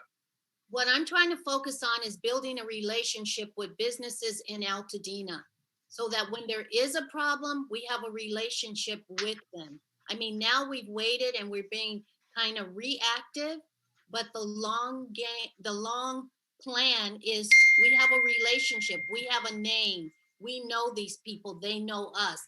They're part of the chamber, they're part of our community. That's the long goal. Okay. No, I agree with the goal. My only concern is that we're picking the proper liquor stores to start with. In other words, I would hate for there to be a liquor store that we did not approach that had a worse problem than the liquor stores we are approaching. Which is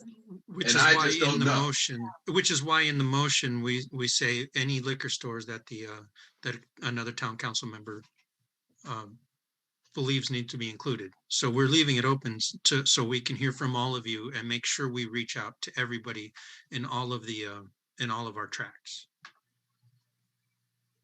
So we're being as much coverage as possible. So we don't have data on the other stores. We can ask the sheriff. The sheriff provided this and they will be providing it tomorrow to ABC. Okay. And I will. I just wouldn't want anyone to be left out that should be left in. Yes.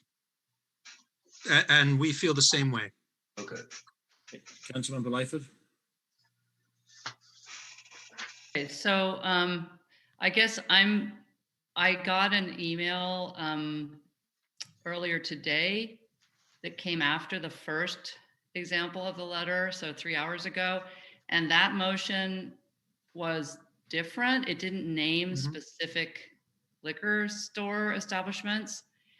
And one of the things I liked about it was it seemed to be more about reaching out to every single liquor store in the community and establishing that relationship, as long as they got 50% of their sales from liquor.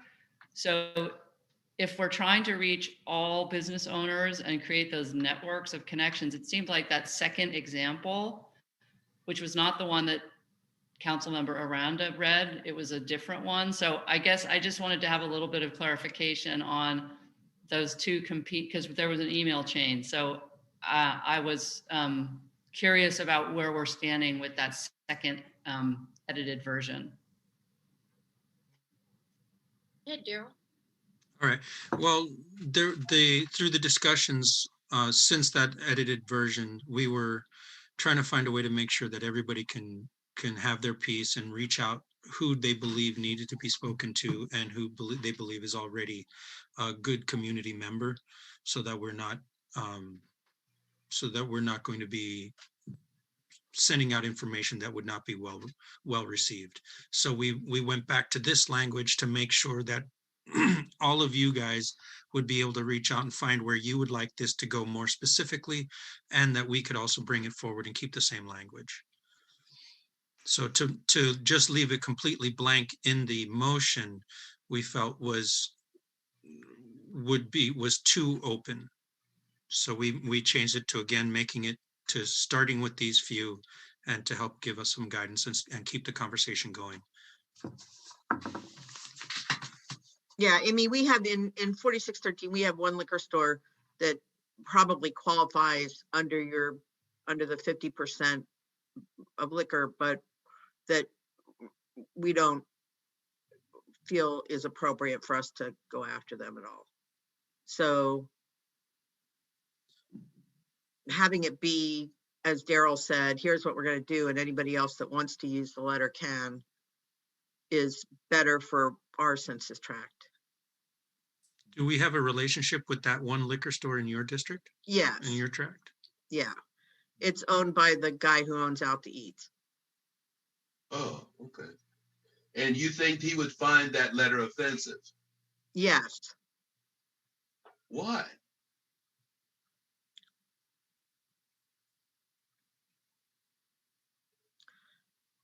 Because we're saying he's not a good. Letter doesn't say anything about not being a good.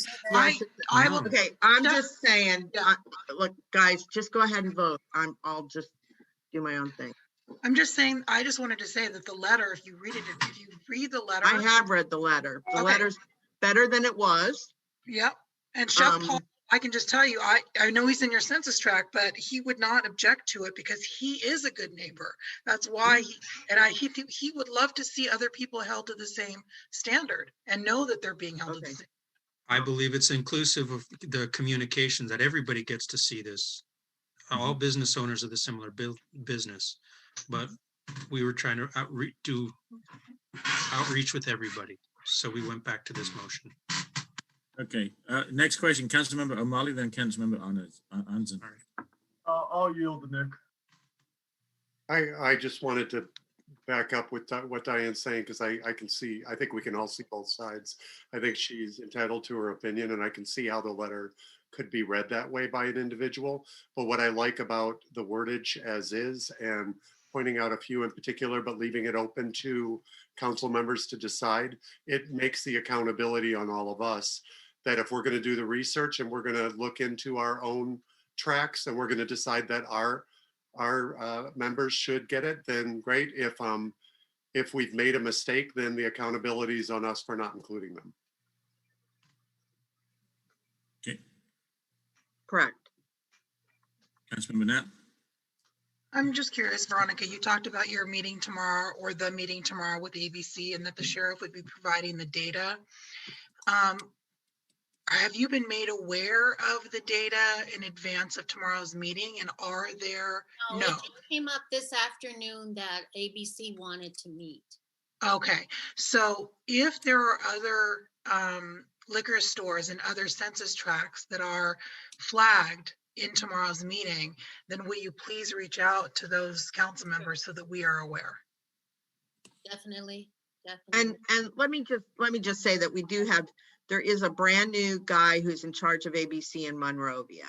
He is very anxious to help with wherever they can, with any liquor store that we may be having a problem with. He's totally aware of the All-Star Liquor. I've not had any conversation with him about the other stores that are listed there, but with All-Star Liquor, and was going, when I talked to him, was I think going to go out and talk with him and see about what they might be able to pick up. The other thing that I did want to mention is that I understand today from somebody that the county has in the past, I don't know if ABC would be part of this or not, but that the county has in the past gone back to these liquor stores' business licenses and to see when the actual business licenses, not the CUPs, but the business licenses renew, and then negotiated with the county business license people to put restrictions on the business licenses. So anyway, just wanted to kind of share that as well. The CUP on All-Star Liquor expires in June. And so that will be something that will also, I would assume, come up to land use when that CUP expires. Councilmember Knapp. Diane, on that note, is that information available to us, or in a format that's available that shows? I mean, I know that this has come up as we've reviewed other CUPs for liquor licenses, and we're looking at how many do we have and where are they and blah, blah, blah. But do we have like an Altadena specific spreadsheet that shows the licenses when they expire, the CUP when it expires? I can answer that. Yeah. If you go to the ABC website, you can look up licenses by area. You can punch in our zip code and it will tell you all the licenses in 91001 and when their expiration date is. And that's open. It's a public access for anybody, and it's on the ABC website. And the CUP information is available from the county. Okay. So okay, got it. Thank you. Okay, we ready to vote? All those in favor? Say aye. Aye. All those opposed? Did you count, Billy? Did you count? Well, I don't see anyone with, let me see. You can subtract from the ones that are opposed. 14. I count 14. All those opposed say nay. And any abstentions? One abstention. So moved. Thank you. Don't take it personally. Huh?